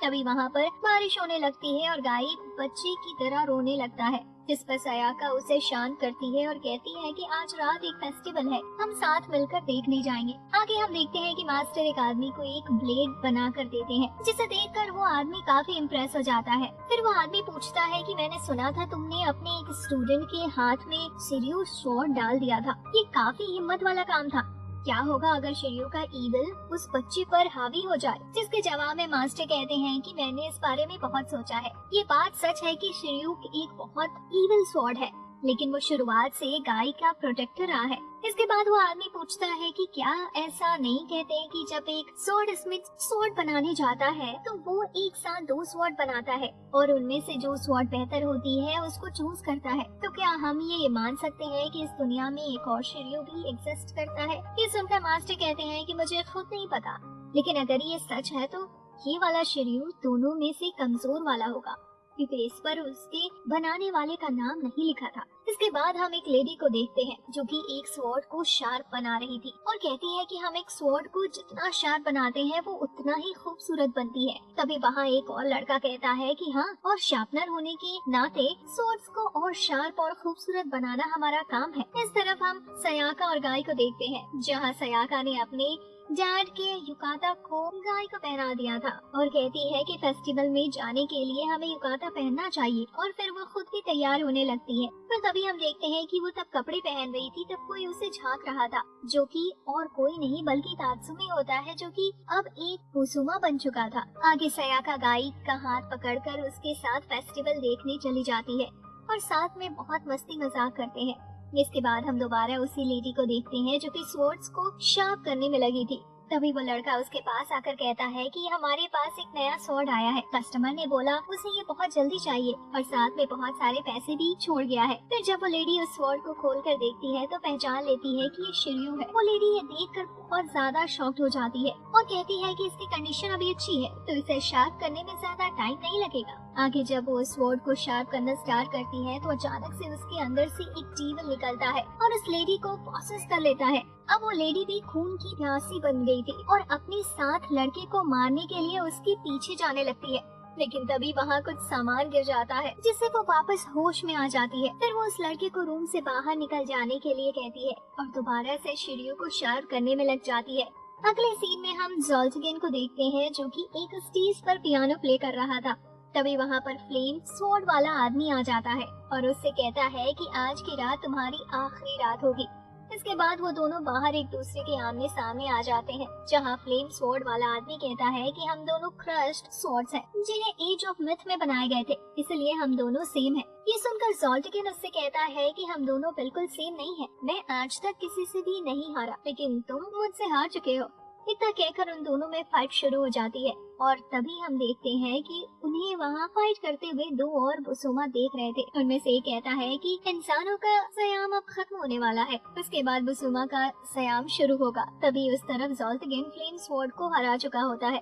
अगले सीन में हम देखते हैं कि सयाका और गाय अब एक श्राइन के पास थे, जहां सयाका प्रे करती है कि गाय दोबारा पहले जैसा ठीक हो जाए और ठीक हो जाने के बाद वो उसके साथ ऐसे ही घूमने के लिए मान जाए। इसके बाद जब वो दोनों घर वापस जा रहे होते हैं, तभी तात्सुमी उनका रास्ता रोक लेता है। उन पर अटैक करने ही वाला होता है कि गाय उसका अटैक रोक लेता है, पर तात्सुमी उसे सामने से फेंक देता है। फिर वो सयाका को पकड़कर मारने वाला होता है, पर तभी इचिजो वहाँ पहुंचकर उससे बचा लेता है। इसके बाद तात्सुमी इचिजो पर अटैक करने के लिए आगे बढ़ता है, लेकिन इचिजो उसके अटैक को बड़ी आसानी से रोक लेता है। तभी सीन यहाँ से शिफ्ट होता है और हम उस शार्पनर लड़की को देखते हैं जो दूसरी चिड़ियों को शार्प करने के बाद उस आदमी को वापस लौट आ रहा था। तभी हम देखते हैं कि वो लेडी जो इस स्वॉर्ड को शार्प कर रही थी, उसकी हेल्थ खराब हो चुकी थी और अभी वो एक रूम के अंदर लेटी हुई थी। इस तरह तात्सुमी लगातार इचिजो पर हमला कर रहा था, जो देखकर इचिजो सोच रहा होता है कि ये अब पूरी तरह से उस वेपन के वश में आ गया है, इसलिए इसे बचाना मुमकिन नहीं। इसके बाद वो अपने हाथ में चक्रम को लेकर तात्सुमी को उसके अंदर जाकर मार डालता है। ये सब होने के बाद इचिजो वहाँ से जाने लगता है, पर तभी उसे गाय के अंदर से डेविल के होने का एहसास होता है और फिर वो सोचता है कि अच्छा, तो मुझे ये मिशन मिलने की असली वजह तुम हो। इतना कहकर इचिजो गाय को एक पंच मारता है, जिससे गाय नीचे गिर जाता है। ये देखकर सयाका इचिजो को उसे मारने से रोकने की कोशिश करता है, जिस पर इचिजो कहता है कि तुम रास्ते से हट जाओ, इसके साथ रहने से तुम्हारा फ्यूचर बर्बाद हो जाएगा। इसके बाद वो गाय को ऊपर उठा लेता है और कहता है कि मुझे अपना असली चेहरा दिखाओ, पर तभी पीछे से एक आदमी आकर उसे रोक लेता है और कहता है कि तुम शोशिगाई से हो, है ना? ये सुनकर इचिजो शांत हो जाता है। फिर आगे वो आदमी पूछता है कि तुम इस लड़के के साथ आगे क्या करना चाहते हो, जिस पर इचिजो जवाब देते हुए कहता है कि ये इस पर निर्भर करता है। अगर ये अपने आप को कंट्रोल कर सकता है तो मैं उसे शोशिगाई में वापस ले जाऊंगा, लेकिन अगर ये बोसुमा में बदल गया तो मुझे उसे मारना होगा। फिर वो उस आदमी से पूछता है कि तुम्हें शोशिगाई के बारे में कैसे पता है, जिस पर वो आदमी कहता है कि जैसे जैसे तुम बड़े होते हो हर तरफ कनेक्शन बन जाते हैं, सिर्फ शोशिगाई के साथ नहीं, मैं गाभी को भी जानता हूँ। ये सुनकर इचिजो कहता है कि गाभी सिर्फ बच्चों जैसे खेल खेल रहे हैं, ज्यादा से ज्यादा वो सिर्फ हमारे रास्ते में ही आते हैं। तभी वहाँ पर एक और आदमी आ जाता है और कहता है कि तुम्हारे हिसाब से हम बच्चों का खेल खेल रहे हैं, ईविल को हराने के लिए ईविल का सहारा लेना ही सही है। तभी वो बूढ़ा आदमी बताता है कि इसका नाम सोइन है और ये गावी से है। फिर इचिजो कहता है कि एक गावी को इससे दूर हटना चाहिए, आखिर हो तो तुम भी इंसान ही, बुसुमा से लड़ना तुम्हारे बस की बात नहीं। जिसके जवाब में सोइन कहता है कि एक शोशिगाई को ये बोलने का कोई हक नहीं है, क्योंकि तुम भी एक दिन बुसुमा ही बनने वाले हो, इसलिए मुझे तुम्हें अभी ही खत्म कर देना चाहिए। इसके बाद उन दोनों में फाइट शुरू हो जाती है, जहाँ वो आदमी जंप करके इचिजो पर एक अटैक करता है, जिसे इचिजो रोक लेता है। फिर इचिजो कहता है कि मुझे लगा था मैं तुम्हें अपने चक्रम का इस्तेमाल किए बिना ही हरा दूंगा, पर लगता है कि मैं गलत था। इतना कहकर वो अपने चक्रम को बाहर निकाल लेता है और अटैक करने वाला होता है, पर तभी गाय सियोन के पैर पर एक पत्थर मारता है, जिस पर सियोन गाय को मारने के लिए आगे बढ़ने लगता है, पर सयाका बीच में आकर उसे रोकने के लिए कहती है, जिस पर सियोन उसे धक्का देकर गाय को पकड़ लेता है और कहता है कि इसका ऑरा ईविल एनर्जी से भरा हुआ है। तभी अचानक से एक और बुसुमा शैडो से निकलकर सियोन पर अचानक से अटैक करके उसे मार देता है। इसके बाद वो गाय के ऊपर भी अटैक कर देता है, जिसे गाय पिछली बार की तरह ट्रांसफॉर्म हो जाता है। इसके बाद गाय उस बुसुमा के अटैक से बचते हुए उसके पास जाता है और उसके सर पर अटैक कर देता है, जिसके बाद वो बुसुमा वहाँ से भाग जाता है। फिर इचिजो कहता है कि लगता है अब मुझे खुद से पता लगाना पड़ेगा कि तुम बुसुमा बनते हो या नहीं। इतना कहकर वो अपने चक्रम को बाहर निकाल कर गाय पर अटैक कर देता है, जिससे गाय बेहोश हो जाता है। ये देखकर सयाका उसके पास आ जाती है और उसे जगाने की कोशिश करती है और तभी गाय का हाथ दोबारा से नॉर्मल बन जाता है। और अब वो होश में आ जाता है। मगर इस बार गाय पहले जैसा ठीक हो चुका होता है और सयाका को पहचान लेता है। तभी इचिजो उस पर दोबारा अटैक करने वाला होता है, पर वो बूढ़ा आदमी उसे पीछे से उसका ध्यान भटकाता है और उसको रोक लेता है। तभी सयाका गाय को लेकर वहाँ से चली जाती है। आगे वो बूढ़ा आदमी इचिजो को लेकर मास्टर के पास चला जाता है। वो बूढ़ा आदमी मास्टर से पूछता है कि तुमने कहा था कि शिर्यो गाय के अंदर के ब्लेड को काट सकती है, तो क्या तुम हमें बता सकते हो कि उसके अंदर कौन सी ब्लेड है? ये सुनकर मास्टर कहते हैं कि जैसा कि तुम्हें पता है, शिर्यो की माँ ने अपनी खुद की जान ले ली थी, लेकिन आज इतने सालों भी गाय का हार्ट इसके माँ के पेट के अंधेरे में कैद है। अगले सीन में हम देखते हैं कि गाय और सयाका अभी एक केव के अंदर थे, जहाँ गाय को होश आने के बाद वो पूछता है कि मेरे साथ क्या हुआ है, जिस पर सयाका कहती है कि तुम इतनी चिंता मत करो, एक बार बारिश रुक जाएगी तो हम मेरे डैड से मदद मांगेंगे और मुझे पूरा यकीन है कि वो कोई ना कोई रास्ता बता ही देंगे। वैसे तुम्हें याद है कि हम बचपन में अक्सर यहाँ आया करते थे, बचपन की यादें ताज़ा हो गई। गाय ये सुनकर कहता है कि मेरी बचपन में कोई अच्छी यादें नहीं है, मैं हमेशा घर से भागा करता था, लेकिन जब जब मैं भागता था तब मुझे याद आ जाता था कि मेरे पास जाने के लिए कोई और जगह है ही नहीं, इसलिए वापस आ जाता था। फिर सयाका उसे पूछती है कि क्या तुम हमसे भागते थे, जिस पर गाय कहता है कि मैं अंधेरे से भागता था, चाहे मैं कितनी भी दूर क्यों न भाग जाऊं, वो हमेशा मेरा पीछा करके मेरे पास पहुंच जाता था। जितनी कोशिश करने पर भी मैं उससे बच नहीं पाता था, इसलिए आखिर में मैंने अपने सोचने के तरीके को बदलने का ट्राई किया। मैं इस दुनिया को ही खत्म कर दूंगा, मैं अपने बनाए स्वॉर्ड्स का इस्तेमाल करके इस दुनिया और ये अंधेरे को खत्म कर दूंगा। ये सुनकर सयाका कहती है कि तुम ऐसी बातें क्यों कर रहे हो, मैं और डैड तुम्हारे साथ है, हम दोनों तुम्हारी फैमिली है। जिस पर गाय कहता है कि मेरी कोई फैमिली नहीं है, मैं मास्टर की दिल से रिस्पेक्ट करता हूँ, पर वो मेरे फादर नहीं है। अगले सीन में वो बूढ़ा आदमी मास्टर से पूछता है कि आखिर ये शिर्यो है क्या, जिसके जवाब में मास्टर बताते हैं कि मुरोमाची पीरियड के टाइम कैपिटल से थोड़ी दूरी पर एक श्राइन हुआ करता था, जहाँ एक ड्रैगन के हॉर्न की पूजा की जाती थी, लेकिन एक लड़का और लड़की जो कि श्राइन में सर्वेंट्स थे, उन्होंने वो हॉर्न चुरा लिया और जैसे ही उन्होंने उस हॉर्न को खोल कर देखा तो उसमें से एक ड्रैगन निकलकर उस लड़की के अंदर घुस जाता है। बाद में वो लड़की प्रेग्नेंट हो जाती है और एक बच्चे को पैदा करती है, लेकिन उस बच्चे की बॉडी स्केल से भरी हुई थी और उसके पास ड्रैगन के हॉर्न्स भी थे। उन्होंने उस बच्चे को नदी के पानी में छोड़ दिया। इसके बाद उस बच्चे को एक स्वॉर्ड स्मिथ पाल पोषता है, जो कि बाद में उसका स्टूडेंट बन जाता है। उसके मास्टर की मौत के बाद वो उनका बिजनेस संभालने लगता है और अपने शानदार स्किल्स की वजह से वो चारों तरफ मशहूर हो जाता है। ऐसे ही एक दिन शोगुन को उसके बारे में पता चलता है, जिसने उसे एक ऐसी स्वॉर्ड बनाने के लिए बोला था जिसका कोई मुकाबला न था, इसलिए वो अपनी जिंदगी का सबसे शानदार स्वॉर्ड बनाने में लग गया।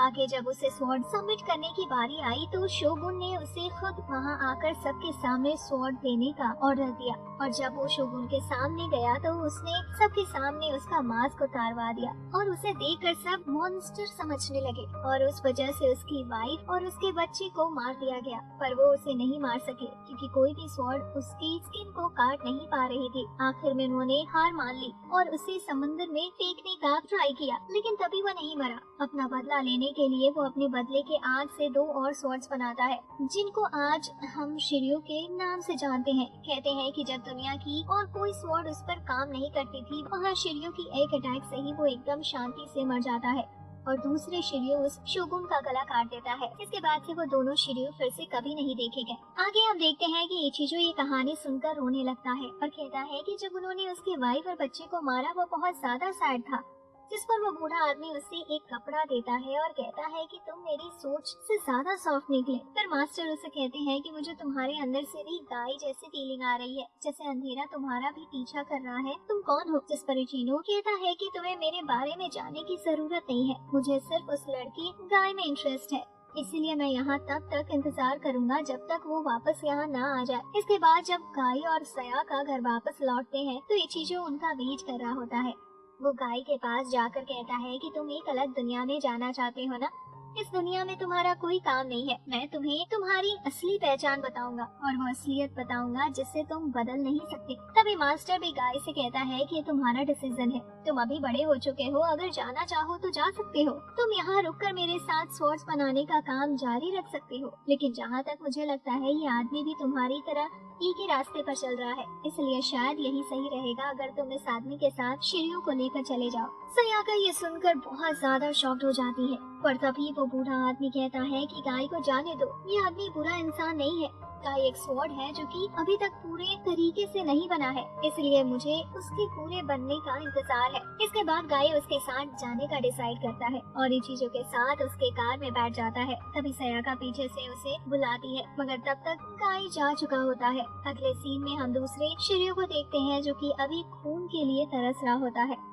आगे जब इचिजू को पता चलता है कि गाय भी एक क्राइसलाइज है तो वो उसे अपने साथ शोसेडाई में आने के लिए इनवाइट करता है और मास्टर पर ये डिसीजन छोड़ देते हैं, जिस पर गाय जाने के लिए तैयार हो जाता है। आगे इचिजू को इतनी तेज कार चलाते हुए देखकर गाय उससे पूछता है कि तुम इतना तेज क्यों चला रहे हो, क्या तुम्हारे पास लाइसेंस है? जिस पर इचिजू कहता है कि माफ करना, लेकिन मैं पूरे 16 साल बाद ड्राइव कर रहा हूँ। वैसे मुझे आगे एक जगह पर काम है, इसलिए तुम्हें मेरे साथ ही चलना होगा। इसके बाद हम देखते हैं कि इचिजू गाय को लेकर एक ओल्ड लेडी के पास चला जाता है और वो उसे की कहकर बुलाता है। वो लेडी इचिजू को देखकर बहुत खुश हो जाती है और उसका वेलकम करती है। इसके बाद इचिजू उससे पूछता है कि क्या तुमने शादी की है? प्लीज मुझे सच सच बताओ, क्योंकि तुम्हें इतने दिनों तक छोड़कर जाना मेरी ही गलती थी। तभी की ये सुन के हंसने लगता है और कहती है कि मजाक बंद करो, हम दोनों हर दिन साथ हैं और हमने कल ही एक मूवी देखी थी, क्या तो भूल गए? तभी गाय कहता है कि तुम ये क्या बोल रहे हो, जिस पर इचिजू उसको रोक लेता है और उसे लेकर बाहर चला जाता है। गाय उसे पूछता है कि वो ओल्ड लेडी कौन है,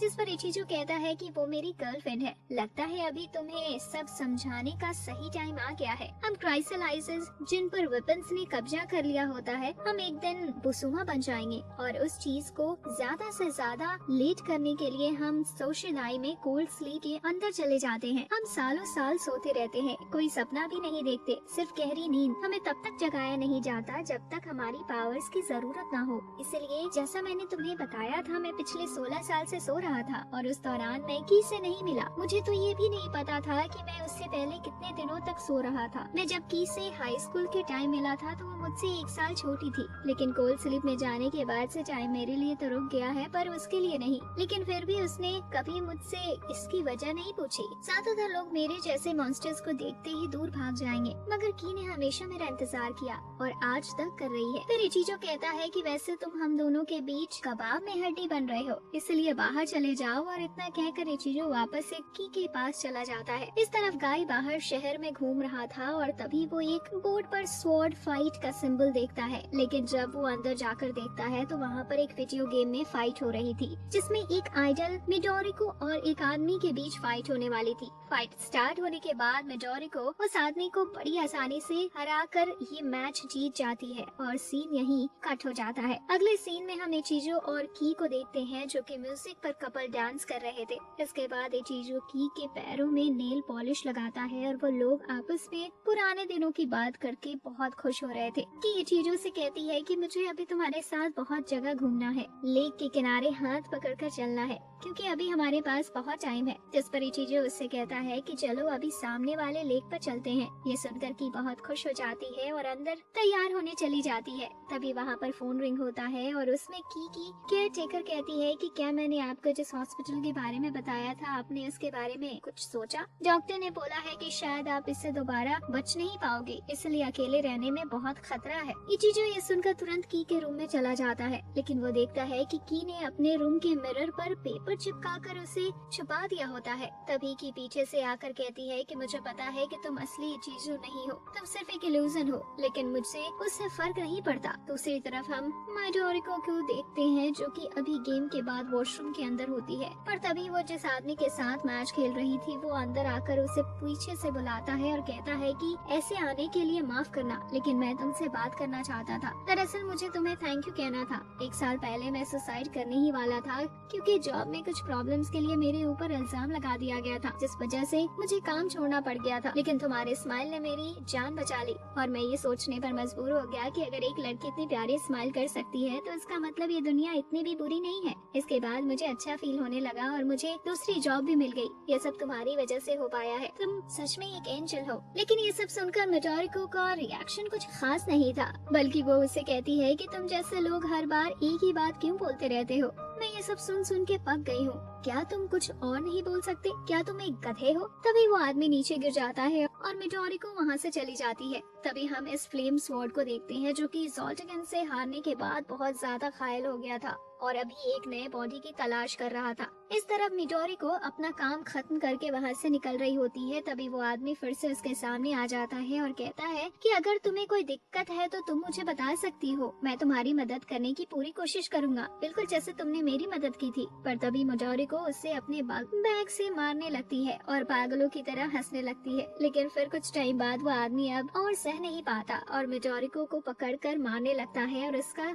सर दीवार में पटकने लगता है। फ्लेम स्वॉर्ड ये सब होते हुए देख रहा होता है और मिडोरिको के पास जाने लगता है कि मुझे अपने हाथ में पकड़ लो और फिर तुम इंसानों से बेहतर बन सकती हो। तभी मिडोरिको उससे पकड़ लेती है, पकड़ते ही उस आदमी को मार देती है। दूसरी तरफ हम देखते हैं कि की और इचिजो एक लेक के पास साथ में घूम रहे होते हैं, जहाँ की को इतना खुश भागते हुए देखकर इचिजो को उनके पुराने दिन याद आ जाते हैं। पर तभी की भागते भागते नीचे गिर जाती है और पानी में अपने आप को देखकर पूछती है कि तुम कौन हो, और तभी वो बेहोश हो जाती है। इचिजो उससे पकड़कर हॉस्पिटल ले जाने की बात करता है, मगर की उससे कहती है कि मुझे हमारे घर ले चलो। इस तरफ हम देखते हैं कि मिडोरिको के ऊपर अब फ्लेम स्वॉर्ड पूरी तरह से काबू कर लिया होता है और पूरे शहर को जलाकर तबाही मचा दी होती है। तभी उसका एक अटैक गाय पर लगता है, जिससे शिर्यू जाग जाता है और अपने स्वॉर्ड फॉर्म में ट्रांसफॉर्म हो जाता है। दूसरी तरफ शोशिडाई में वो लड़की इस पूरे सिचुएशन को देख रही होती है और ये देखकर वो एक दूसरी लड़की से इचिजो के बारे में पूछती है, जिस पर वो दूसरी लड़की कहती है कि इचिजो अपना फोन नहीं उठा रहा है। इस तरफ हम देखते हैं कि मिडोरिको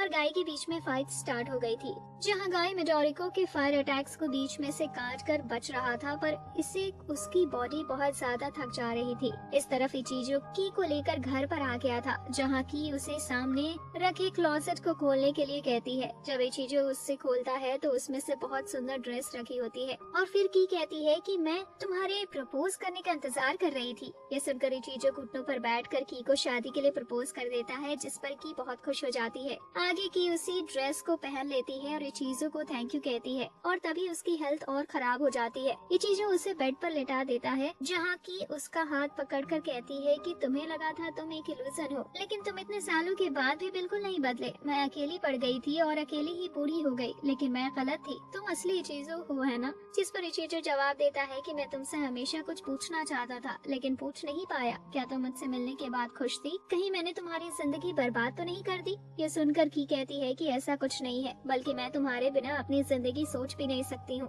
इतना कहकर की अपनी आंखें बंद कर देती है और इस दुनिया को छोड़कर चली जाती है। दूसरी तरफ काई और मिडोरिको के बीच में फाइट चल ही रहा होता है कि इचिजो वहाँ आ पहुँच जाता है, जिसे देखकर मिडोरिको वहाँ से गायब हो जाती है और फिर इचिजो गाय को लेकर वहाँ से चला जाता है और इसी के साथ ये सीन यही खत्म होता है। अगले सीन में हम एक शॉप के अंदर एक लेडी को देखते हैं जिसका नाम यासुको होता है और वो अपना एक सर्वेंट के ऊपर चिल्ला रही होती है क्योंकि उसे उसका ड्रिंक अच्छा नहीं लगता। आगे हम उनको बात करते हुए सुनते हैं, जहाँ पता चलता है कि वो लोग एक ट्रेजर ढूंढ रहे हैं जो कि पायरेट फ्रोला का होता है। तभी पानी के अंदर से उनका एक आदमी बाहर आकर कहता है, मैंने पायरेट का खजाना ढूंढ लिया है। लेकिन फिर जब वो उस बॉक्स को खोलते हैं तो उसमें से शराब की बॉटल्स निकलते हैं। ये देखकर यासुको बहुत गुस्सा हो जाती है और उन पर चिल्लाने लगती है कि मैंने तुम लोगों को ये सब ढूंढने के लिए काम पर नहीं रखा है, इसलिए जल्दी मुझे मेरा ट्रेजर ढूंढ कर दो। दूसरी तरफ हम एक पार्लर के अंदर देखते हैं, जहाँ एक आदमी एक लड़की का हेयर कट कर रहा होता है। जैसे वो हेयर्स को टच करता है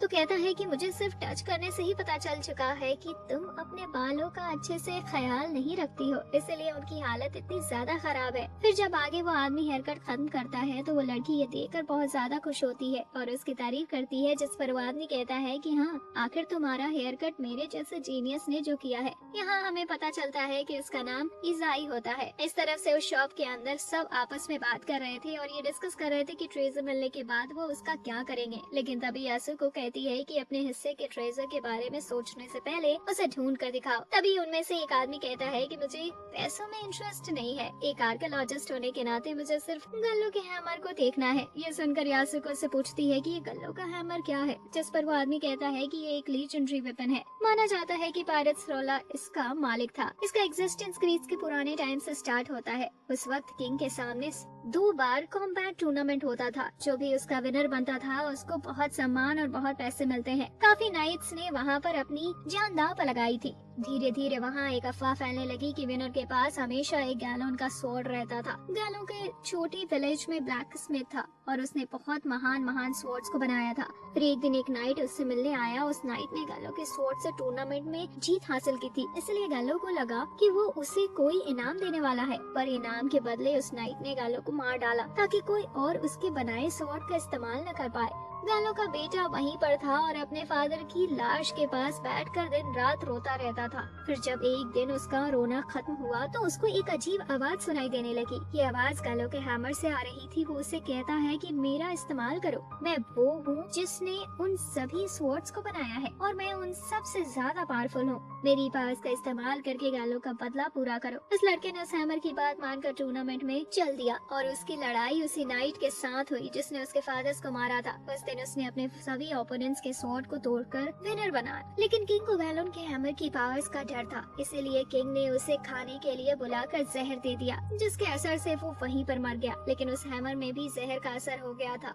आगे किंग ने उस हैमर को अपना बना लिया, मगर जल्द ही रॉयल फैमिली का विनाश हो गया। ये माना जाता है कि किंग को उस हैमर के जहर का असर हुआ था और वो पागल बन गए थे और अपनी खुद की फैमिली को मार डाला था। तभी यासुको ये सुनकर कहती है कि ये सब बकवास है, तुम सब बस ट्रेजर को ढूंढने में ध्यान दो। इसके अगले सीन में हम मिसाई को देखते हैं जो कि एक मैगजीन को लिए फोटो शूट कर रहा था और बाद में इंटरव्यू दे रहा था। वो लड़की से पूछती है कि आपके इतने फेमस आर्टिस्ट बनने के पीछे का मोटिवेशन क्या है, जिसके जवाब में इसाई कहता है कि मैं इस दुनिया में सबसे सुंदर बालों वाली लड़की को ढूंढ रहा हूँ। ये सुनकर वो लड़की पूछती है कि जब आप उसे ढूंढ लेंगे तो क्या करेंगे, जिस पर इसाई अचानक से सीरियस हो जाता है, कहता है कि मैं उसे जान से मार डालूंगा। पर तभी वो हंसने लगता है और कहता है कि ये सिर्फ एक मजाक था। इसके बाद वो जब वहाँ बाहर जाता है तो सोचता है कि मैं उस टाइम मजाक नहीं कर रहा था। अगर वो मुझे मिलती है तो मैं उसे अपने हाथों से ही मारूंगा, मैं उसे कभी माफ नहीं करूंगा। तभी हम एक फ्लैशबैक देखते हैं कि पास्ट में किसी ने उसकी छोटी बहन पर अटैक करके उसकी जान ले ली थी और सामने जो लड़की खड़ी थी उसके बाल अभी तक सबसे सुंदर थे। इस तरफ यासुको के शिप के अंदर होने वाले ट्रेजर को ढूंढ लिया होता है जिसके अंदर बहुत सारा गोल्ड ही गोल्ड होता है।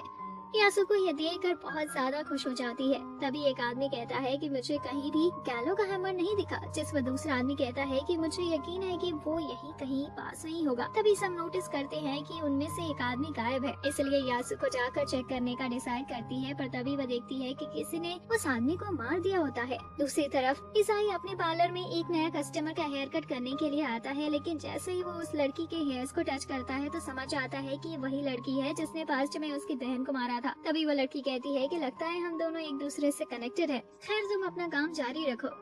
आगे जब इसाई उसका हेयर कट करता है तो वो लड़की कहती है कि तुम बहुत जल्दी एक लीजेंडरी स्वॉर्ड हासिल करने वाले हो और उसका नाम है नोबस स्टिग्मा। इसकी एक कहानी भी है। बहुत सालों पहले दो आदमी एक स्नो फेरी के प्यार में पड़ गए थे। वो दोनों उस फेरी को पाने के लिए आपस में लड़ने लगे। उनमें से हारने वाले ने फेरी के पास जाकर उसे अपनी आखिरी इच्छा बताई थी कि जब मैं मरने वाला हूँगा मुझे आकर अपने सीने से लगा लेना। फेरी ने उसकी इच्छा पूरी करते हुए पहली बार जमीन पर कदम रखा था, लेकिन तभी उस आदमी ने फेरी के ऊपर अटैक करके उसे वही मार दिया था। उसने सोचा था कि अगर वो उसे नहीं मिल सकती तो वो किसी और की भी नहीं हो सकती। जिस वेपन से उसने उस फेरी को मारा था वो एक डीमन स्वॉर्ड में बदल गया और उसका नाम नोबस स्टिग्मा है। इस तरफ शिप में उस आदमी की मौत जब सामने आई तो सब एक दूसरे पर शक करने लगे।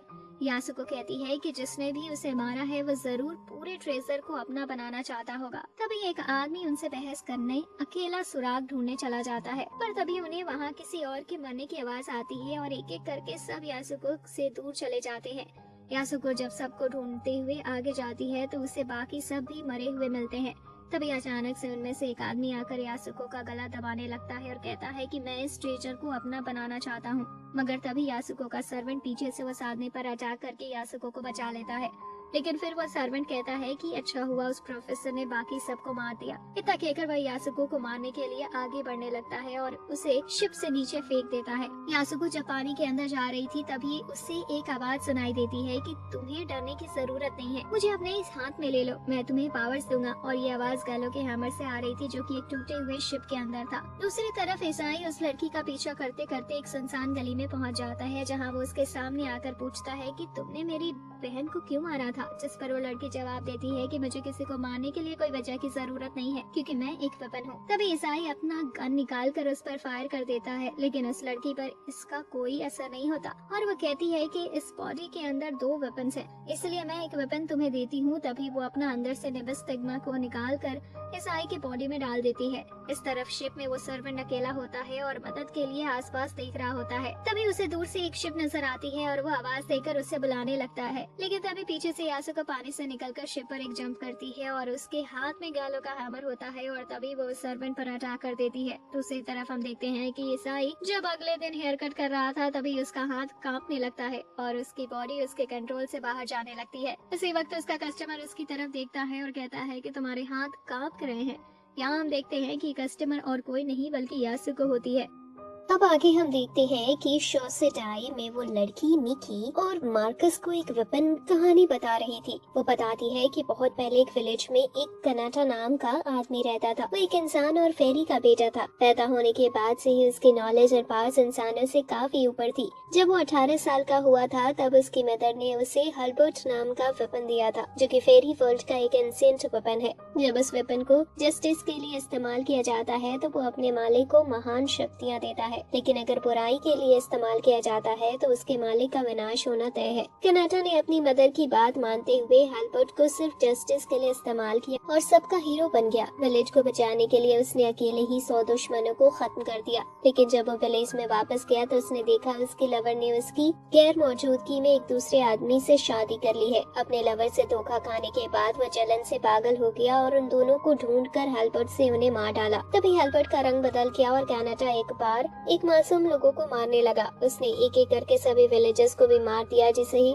हल्बर्ट उसे कंट्रोल कर रहा हो, और आखिर में उसने अपने पेरेंट्स को भी मार दिया। फिर आखिर में कनाटा ने थकान के मारे अपना दम तोड़ दिया और मर गया, लेकिन आखिरी दम तक वो लोगों को मारता रहा। ये कहानी बताने के बाद वो लड़की माइकी और मार्कस से कहती है कि अभी तुम दोनों उसी हल्बर्ट को लाने जा रहे हो। तुम्हारा टारगेट एक बहुत बड़ी कंपनी है जिसका नाम है सेकिया ग्रुप। हमें खबर मिली है कि उसके ओनर ने हाल ही में उस वेपन को खरीदा है। हमारी एजेंट मीना पहले से ही वहाँ पर भेष बदल कर जा चुकी है। यहाँ हमें पता चलता है कि एजेंट मीरा माइकी की लवर होती है। एजेंट माइकी और मार्कस कंपनी में पहुँच जाते हैं। दूसरी तरफ हम इचिजो और गाय को बैठकर खाना खाते हुए देखते हैं, जहाँ इचिजो गाय की कई बातों को सोच रहा था। तभी गाय उससे पूछता है कि मुझे लग रहा था हम शोसेडाई में जाने वाले हैं, यहाँ क्या कर रहे हैं? जिस पर इचिजो उससे कहता है कि मैं बस थोड़ा एंजॉय करना चाहता हूँ, क्योंकि एक बार तुम नींद में चले गए तो किसी को नहीं पता दोबारा कब आँख खोलोगे, इसलिए अगर कुछ करना है तो अभी कर दो, क्योंकि हम आम लोगों की तरह लाइफ एंजॉय नहीं कर सकते।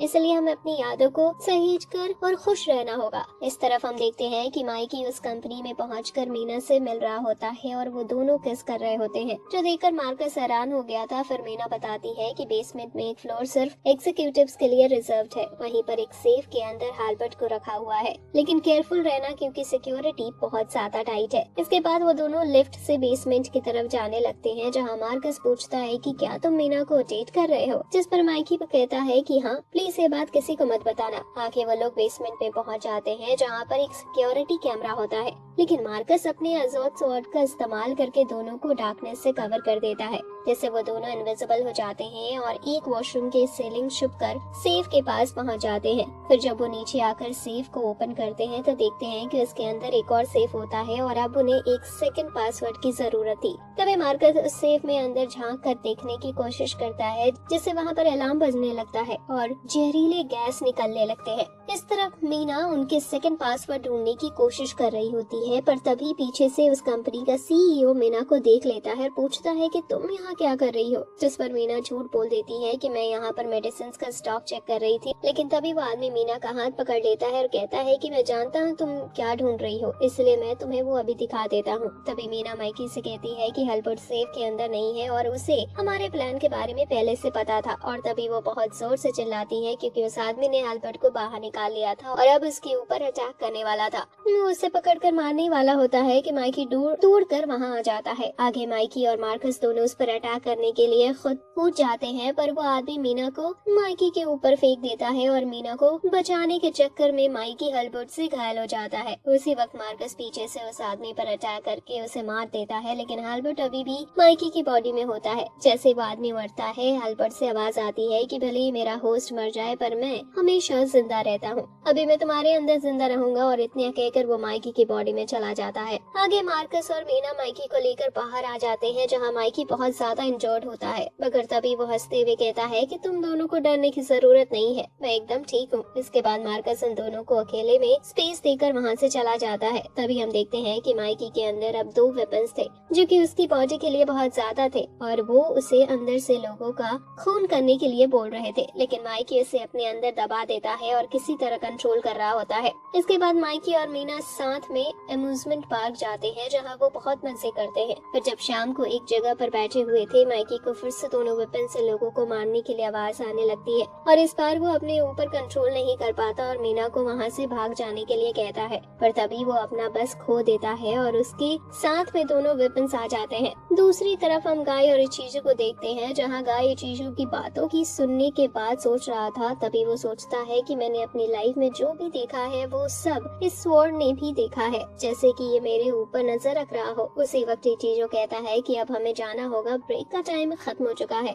इस तरफ मीना माइकी को ढूंढते हुए फॉरेस्ट के अंदर आती है, तो मार्कस उससे पहचान नहीं पाता है और वो जमीन पर एक अटैक कर देता है, जिससे मीना बहुत दूर गिरती है। पर तभी मार्कस वहाँ जाता है और मिकी को रोकने की कोशिश करता है। उसी वक्त इचीजू भी वहाँ आ जाता है और मिकी पर अटैक करके उसका ध्यान अपनी तरफ कर देता है। पर तभी मिकी अपना बुसुमा फॉर्म में ट्रांसफॉर्म हो जाता है और इचीजू पर लगातार अटैक्स करने लगता है। पर इचीजू उसे देख कर कहता है कि ये बहुत रेयर है, वो अभी तक पूरी तरह से बुसुमा नहीं बना है। तभी गाय भी वहाँ पहुँच जाता है और शिर्यू भी अवेकन होने लगता है। इस तरफ माइकी अपने आसपास एक बहुत बड़ा धमाका करता है, जिसे बचने के लिए इचीजू ऊपर कूद जाता है, लेकिन तभी माइकी इसके ऊपर अटैक करके उसे नीचे गिरा देता है। ये देखकर शिर्यू अवेकन हो जाता है और माइकी के साथ फाइट करने लगता है। तभी माइकी वहाँ पर एक ब्लास्ट करने वाला होता है कि इचीजू आकर गाय को बचा लेता है और उस अटैक को अपने ऊपर ले लेता है। उसी वक्त मीना आकर मिकी से बात करने की कोशिश करती है और उसे होश में लाने की कोशिश करती है, और तभी गाय पीछे से मिकी के ऊपर अटैक कर देता है, जिससे वो वापस अपने ह्यूमन फॉर्म में आकर बेहोश हो जाता है।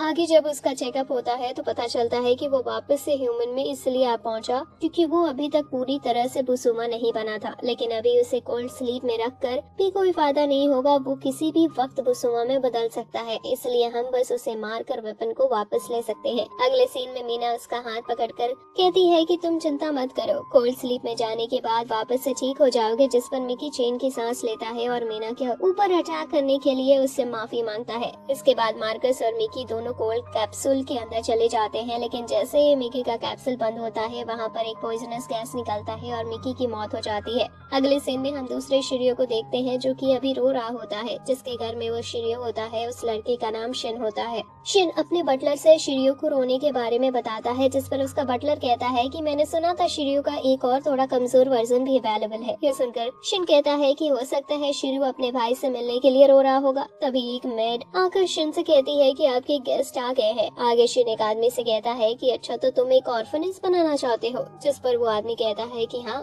हम एक लोकेशन पर पुराना स्कूल मिला है जो कि सालों सील पर है, वो जगह ऑर्फनेज के लिए सही रहेगी। और जापान के इतने कम बर्थ रेट को देखकर हमें बच्चों को बहुत सावधानी से रखना चाहिए। ये सुनकर शिन उसकी बात मान लेता है और कहता है कि ठीक है, मुझे आपकी सहायता करके बहुत खुशी होगी। वहीं अगले सीन में एक और आदमी शिन से उसी जगह पर सीनियर सिटीजन्स के लिए नर्सिंग होम बनाने का ऑफर देता है और कहता है कि हम उन लोगों के लिए कुछ करना चाहते हैं जो अभी रिटायर्ड हो चुके हैं, ताकि वो आराम से रह सकते हैं। लेकिन ये सुनकर शिन कंफ्यूज हो जाता है क्योंकि उसे सेम जगह पर 2 ऑफर मिले होते हैं। आगे हम सयाका को देखते हैं, जो कि गाय के रूम में खड़ी होकर कुछ सोच रही होती है। तभी मास्टर आकर उससे पूछते हैं कि तुम यहाँ पर क्या कर रही हो? जिस पर सयाका बताती है कि मैं और गाय बचपन से साथ है, लेकिन वो ऐसे अचानक से छोड़कर चला गया। फिर मास्टर कहते हैं कि गाय की जिंदगी शिर्यो के साथ जुड़ी हुई है। ये सुनकर सयाका पूछती है कि गाय के साथ क्या होने वाला है और आपने उसे जाने क्यों दिया? जिस पर मास्टर बताते हैं कि गाय एक सोर्ड की तरह जीने की कोशिश कर रहा है और मैंने बस उसे मदद के लिए हाथ बढ़ाया था। ये सुनकर सयाका कहती है कि गाय एक आम लड़का है, वो कोई सोर्ड नहीं है, और इतना कहकर वो वहाँ वहाँ से चली जाती है और बाहर आकर सोचती है कि मैं गाय को पहचानती हूँ, सिर्फ मैं ही गाय को सच में समझती हूँ। तुम अभी भी वही लड़के हो जिसने बचपन में मेरी जान बचाई थी। तभी हम एक फ्लैशबैक देखते हैं जहाँ सयाका बहुत छोटी होती है और वो गाय को ढूंढते हुए फॉरेस्ट के अंदर आ जाती है। पर तभी एक जंगली जानवर उस पर अटैक करने वाला होता है कि गाय उसके सामने आकर उस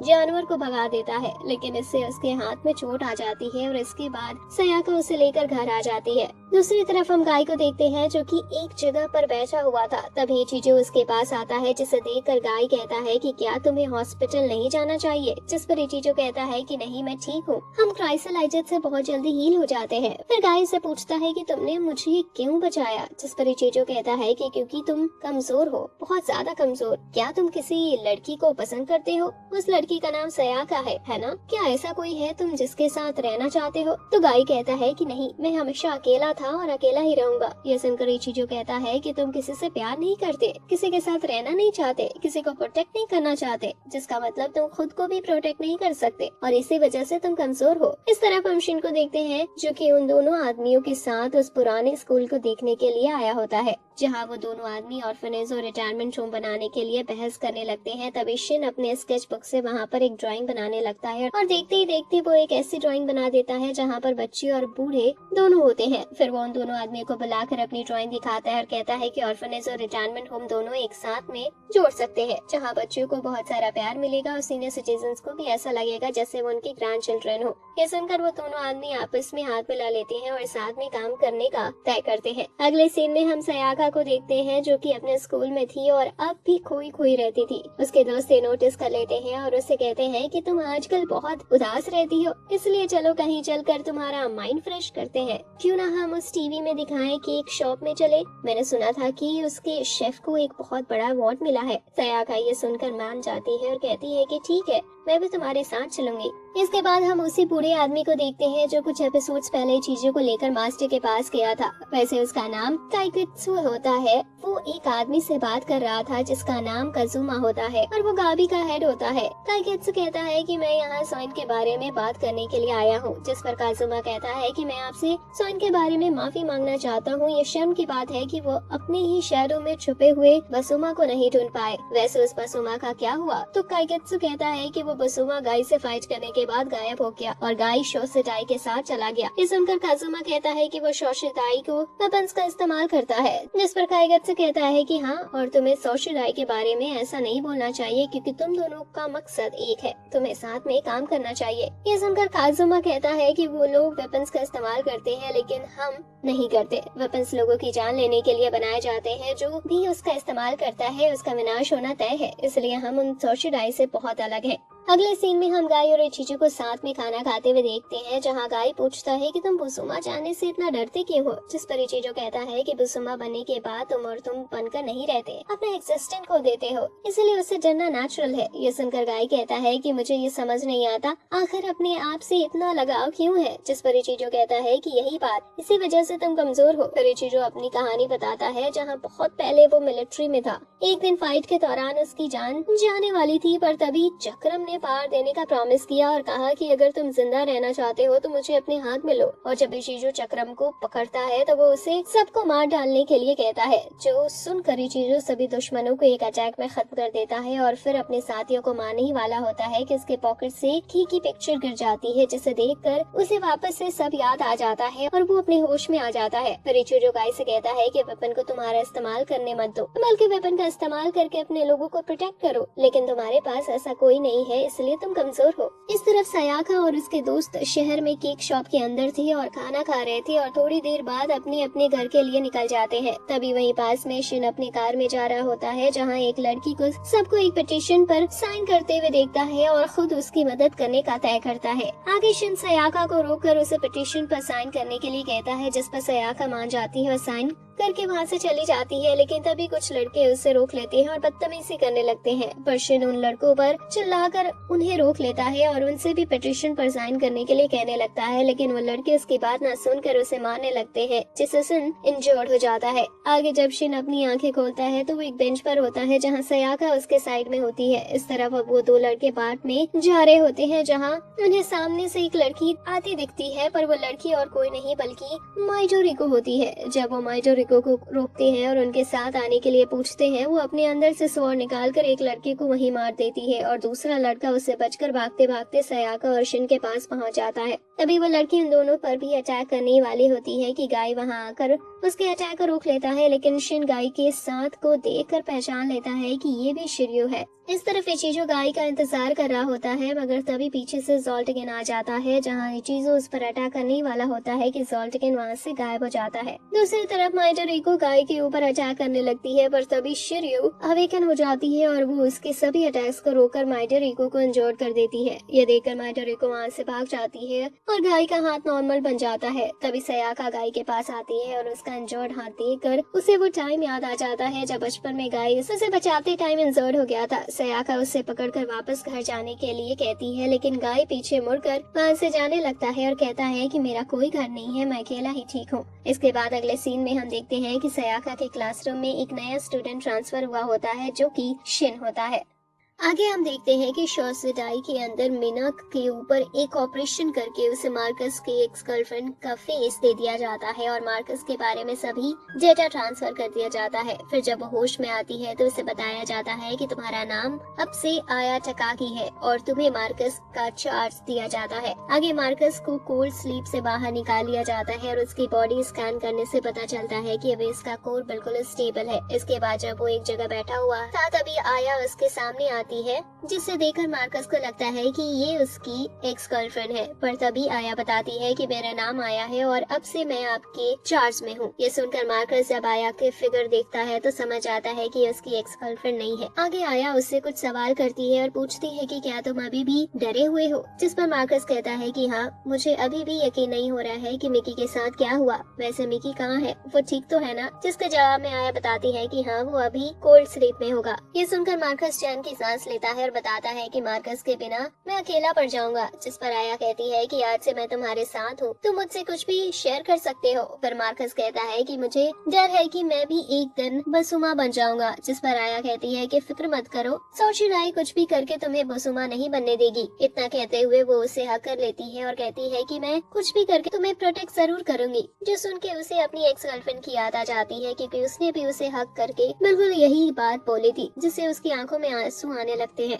अगले सीन में हम गाय और इचिजो को देखते हैं जो अभी कार के अंदर थे और सोशिडाई में आ रहे थे। इचिजो गाय को सोशिडाई के बारे में बताता है और कहता है कि क्राइसलाइज उन मरीजों की तरह होते हैं जिनकी बीमारी का कोई इलाज नहीं होता, उन्हें कोई भी मेडिसिन ठीक नहीं कर सकती, लेकिन हम आखिर में मरते नहीं है, खुद उस वेपन में बदल जाते हैं और मॉन्स्टर में बनकर रह जाते हैं। तुम्हारे शिर्यू और मेरे चक्रम की तरह दुनिया में और भी बहुत सारे वेपन्स हैं जो इंसानों पर काबू कर लेते हैं। सोशिडाई ऐसे ही वेपन्स को पूरी दुनिया से इकट्ठा करने का काम करता है। सोशिडाई में हम जैसे क्राइसलाइज को दुनिया से अलग रखा जाता है और कोल्ड स्लीप में रखा जाता है, जो कि हमारे लिए एक मेडिसिन का काम करता है। अब दूसरी तरफ हम सयाका के स्कूल में देखते हैं जहाँ शिन पढ़ाई में बहुत अच्छा होता है और ये देखकर सभी उससे बहुत इम्प्रेस हो जाते हैं, पर उसके क्लास के कुछ लड़के उसकी पॉपुलैरिटी देखकर उससे जलने लगते हैं। इसलिए जब वो एक जगह से गुजर रहा होता है तो वो लड़के उसे रोककर बुली करने लगते हैं। इसके बाद उसे पकड़कर उसका वॉलेट छीन लेते हैं, लेकिन सयाका तभी वहाँ आकर उस लड़के से शिन का वॉलेट ले लेती है और जोर जोर से टीचर का आवाज लगाने लगती है, जिसकी वजह से वहाँ पर बहुत सारे स्टूडेंट्स की भीड़ इकट्ठा हो जाती है और वो लड़के वहाँ से भाग जाते हैं।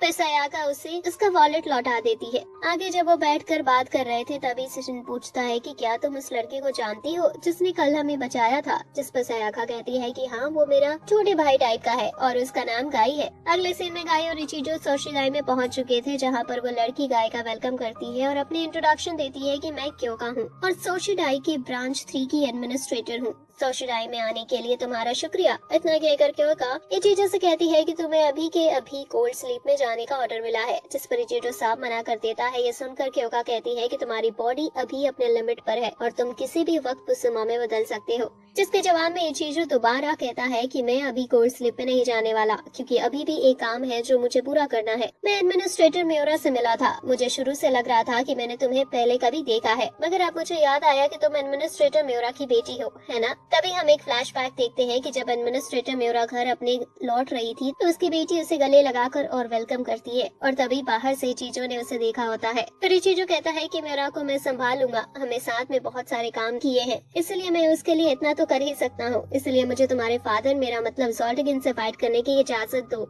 जिसके जवाब में क्योका कहती है कि मैं ये डिसीजन खुद से नहीं ले सकती हूँ, और इतना कहकर वो सोशिराई के हेड से इस बारे में बात करने चली जाती है। तभी हम एक और फ्लैशबैक देखते हैं जब क्योका की मॉम गुजर गई थी, तब म्यूरा ने ही उसे संभाला था। आगे क्योका जब हेड्स को इस बारे में बताती है तो वो इसके लिए साफ साफ मना कर देता है और कहता है कि चक्रम भी जोल्टकिन को नहीं हरा सकता। एडमिनिस्ट्रेटर म्यूरा को जोल्टकिन मिले हुए सालों गुजर गए थे। हमारे बहुत सारे क्राइसलाइजर्स लड़कर मर गए हैं, इसलिए हम उसे हराने के लिए हमारा एंटी बुसुमा वेपन्स का इस्तेमाल करेंगे। अगले सीन में गाई सोशिराई के वेपन रूम को देखता है जहाँ पर बहुत सारे वेपन्स रखे हुए थे। दूसरी तरफ सयाका के स्कूल की छुट्टी हो गई होती है और वो बहुत दिनों बाद अपने दोस्तों के साथ क्लब में भी जाती है। आगे वो लोग क्लब में एक फ्लावर पॉट की ड्राइंग बना रहे होते हैं और तभी शिन भी उनकी क्लब में ज्वाइन कर लेता है, मगर वो फ्लावर पॉट की ड्राइंग न बनाकर सयाका की ड्राइंग बनाने लगता है। इस तरफ हम एडमिनिस्ट्रेटर म्यूरा को देखते हैं जिसके ऊपर सोचिराई ने अटैक कर दिया था, लेकिन वो अपने एक अटैक से सभी टैंक्स की धज्जियां उड़ा देता है। मगर तभी कुछ हेलीकॉप्टर से सोशिराई अपने एंटी बुसुमा वेपन्स को छोड़ देता है और जब म्यूरा उनके ऊपर अटैक करता है तो वो उसके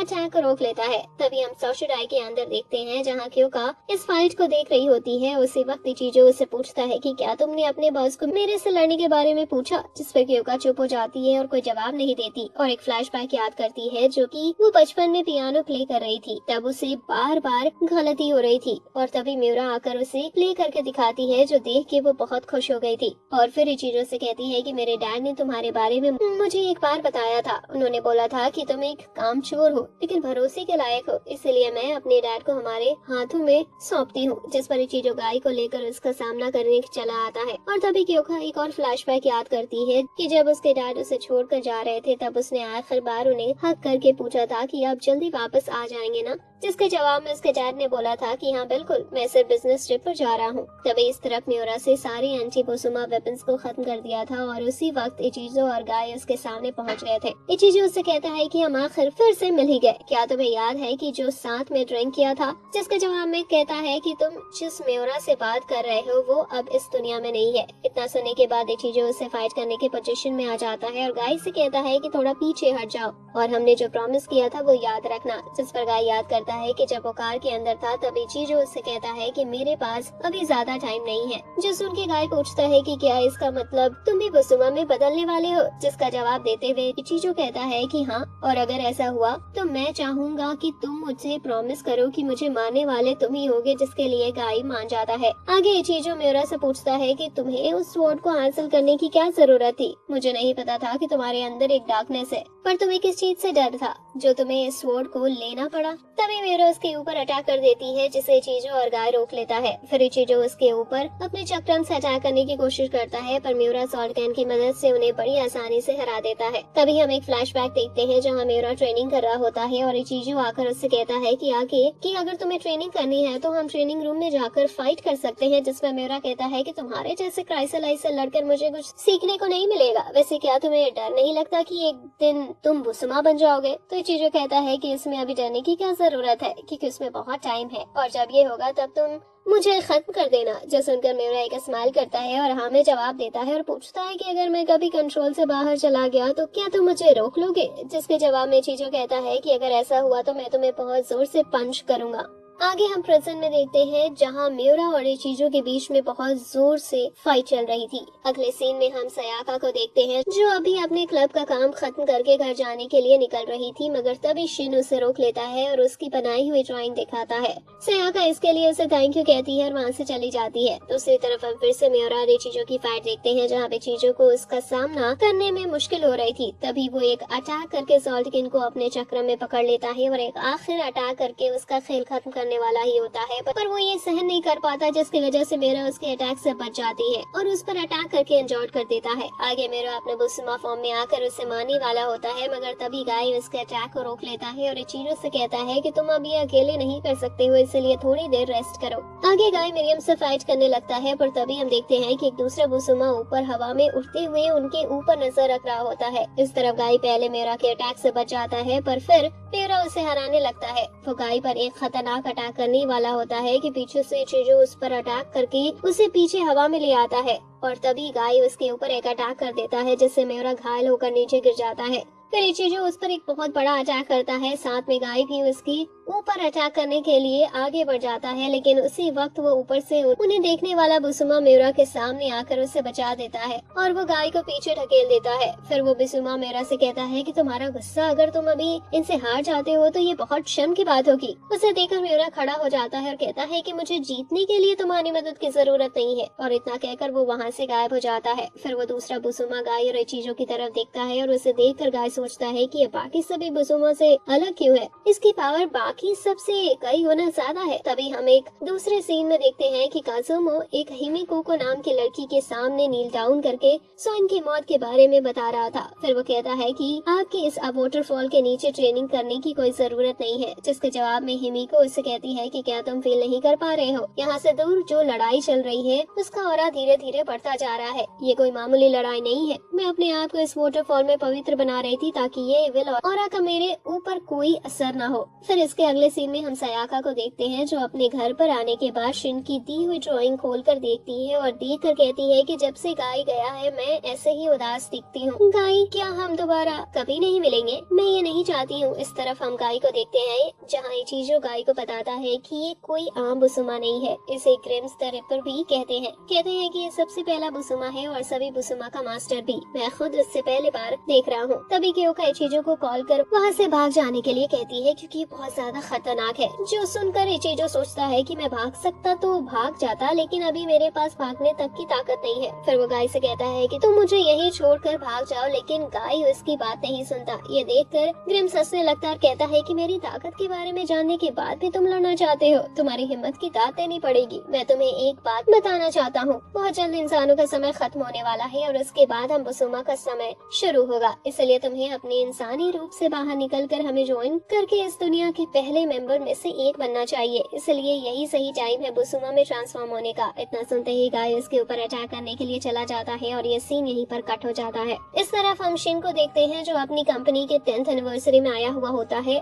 आगे वो स्टेज पर जाकर कहता है कि हमारी फिलैंथ्रोपी का सिर्फ एक ही मकसद है, जो कि है सबकी खुशी और शांति भरी जिंदगी देना। लेकिन जब हम असली दुनिया में देखते हैं तब पता चलता है कि इसके लिए हमें बहुत मेहनत करनी पड़ेगी। तब हमें एहसास होता है कि हम इस प्रॉब्लम की जड़ तक जाना होगा। इसलिए आज मैं आप सबको इसके जब के बारे में बताऊंगा, और वो जॉब है वायलेंस। इंसान शुरू से वायलेंस का इस्तेमाल करते हुए आ रहे हैं। हमारे इतिहास में सिर्फ कुछ ही साल शांति से गुजरे हैं, यहाँ तक कि अभी भी हर तरफ टेररिज्म और गुंडागर्दी फैली हुई है, और अगर ऐसे ही चलता रहा तो हम कभी शांति से नहीं रह पाएंगे। यहाँ तक कि महात्मा गांधी ने भी कहा था कि अहिंसा ही सबसे बड़ा हथियार है। इसलिए हम इस दुनिया से वायलेंस को खत्म करने के लिए किसी भी हद तक जाने को तैयार हैं। इस तरफ हम गाय का फाइट देखते हैं जहाँ पर ग्रिम्स उन दोनों को बड़ी आसानी से हरा रहा था, और तभी चीजो कहता है कि मैं तुम्हारे लिए एक मौका निकालूंगा और तुम्हें उसी मौके पर अटैक करना होगा। लेकिन तभी चीजो देखता है कि गाय अब अपने होश में नहीं है और बिना सोचे समझे उस पर अटैक करने चला जाता है, पर ग्रिम्स उसे दूर फेंक देता है। ये देखकर चीजो उसके ऊपर अटैक करने की पूरी कोशिश करता है, मगर ग्रिम्स उसके अटैक्स को बड़ी आसानी से रोक लेता है क्योंकि चीजो की बॉडी में अब बिल्कुल ताकत नहीं होती। तभी ग्रिम्स अचानक से चीजो के ऊपर अटैक करता है जिससे उसे बहुत खतरनाक इंजरी हो जाती है। वो उस पर दोबारा से अटैक करने ही वाला होता है कि गाय उसे रोक लेता है, लेकिन अब गाय धीरे धीरे ट्रांसफॉर्म होने लगा था और फिर से ग्रिम्स पर अटैक करने के लिए आगे बढ़ जाता है, जो देखकर चीजो उससे रोकने की पूरी कोशिश करता है और कहता है कि अपने होश में आओ वरना तुम भी बुसुमा में बदल जाओगे। लेकिन गाय उसके ऊपर अटैक करके सामने से हटा देता है। जैसे जैसे गाय और ग्रिम्स के बीच में फाइट आगे बढ़ती है वैसे ही गाय के ऊपर शिरियो का असर होने लगता है। ये देखकर चीजो उसे अपने चक्रम से पकड़ लेता है और उसे कंट्रोल करने की कोशिश करता है, लेकिन तभी गाय उसके चक्रम को तोड़कर अपने बुसुमा फॉर्म में आ जाता है और इचिजो के ऊपर अपने स्वॉर्ड से अटैक कर देता है। इसके बाद इचिजो गाय को गुड बाय कहता है, जो सुनकर गाय अपने होश में आता है और इचिजो के अंदर से बहुत तेज लाइट निकलती है। फिर हम देखते हैं कि गाय अपने ह्यूमन फॉर्म में वापस आ चुका होता है और बेहोश हो चुका होता है, और इसी के साथ ये सीरीज यहीं पर खत्म होता है। तो वीडियो अगर पसंद आई हो तो चैनल को सब्सक्राइब करके बेल आइकन जरूर दबा लेना ताकि अगली कोई वीडियो आप मिस ना करो।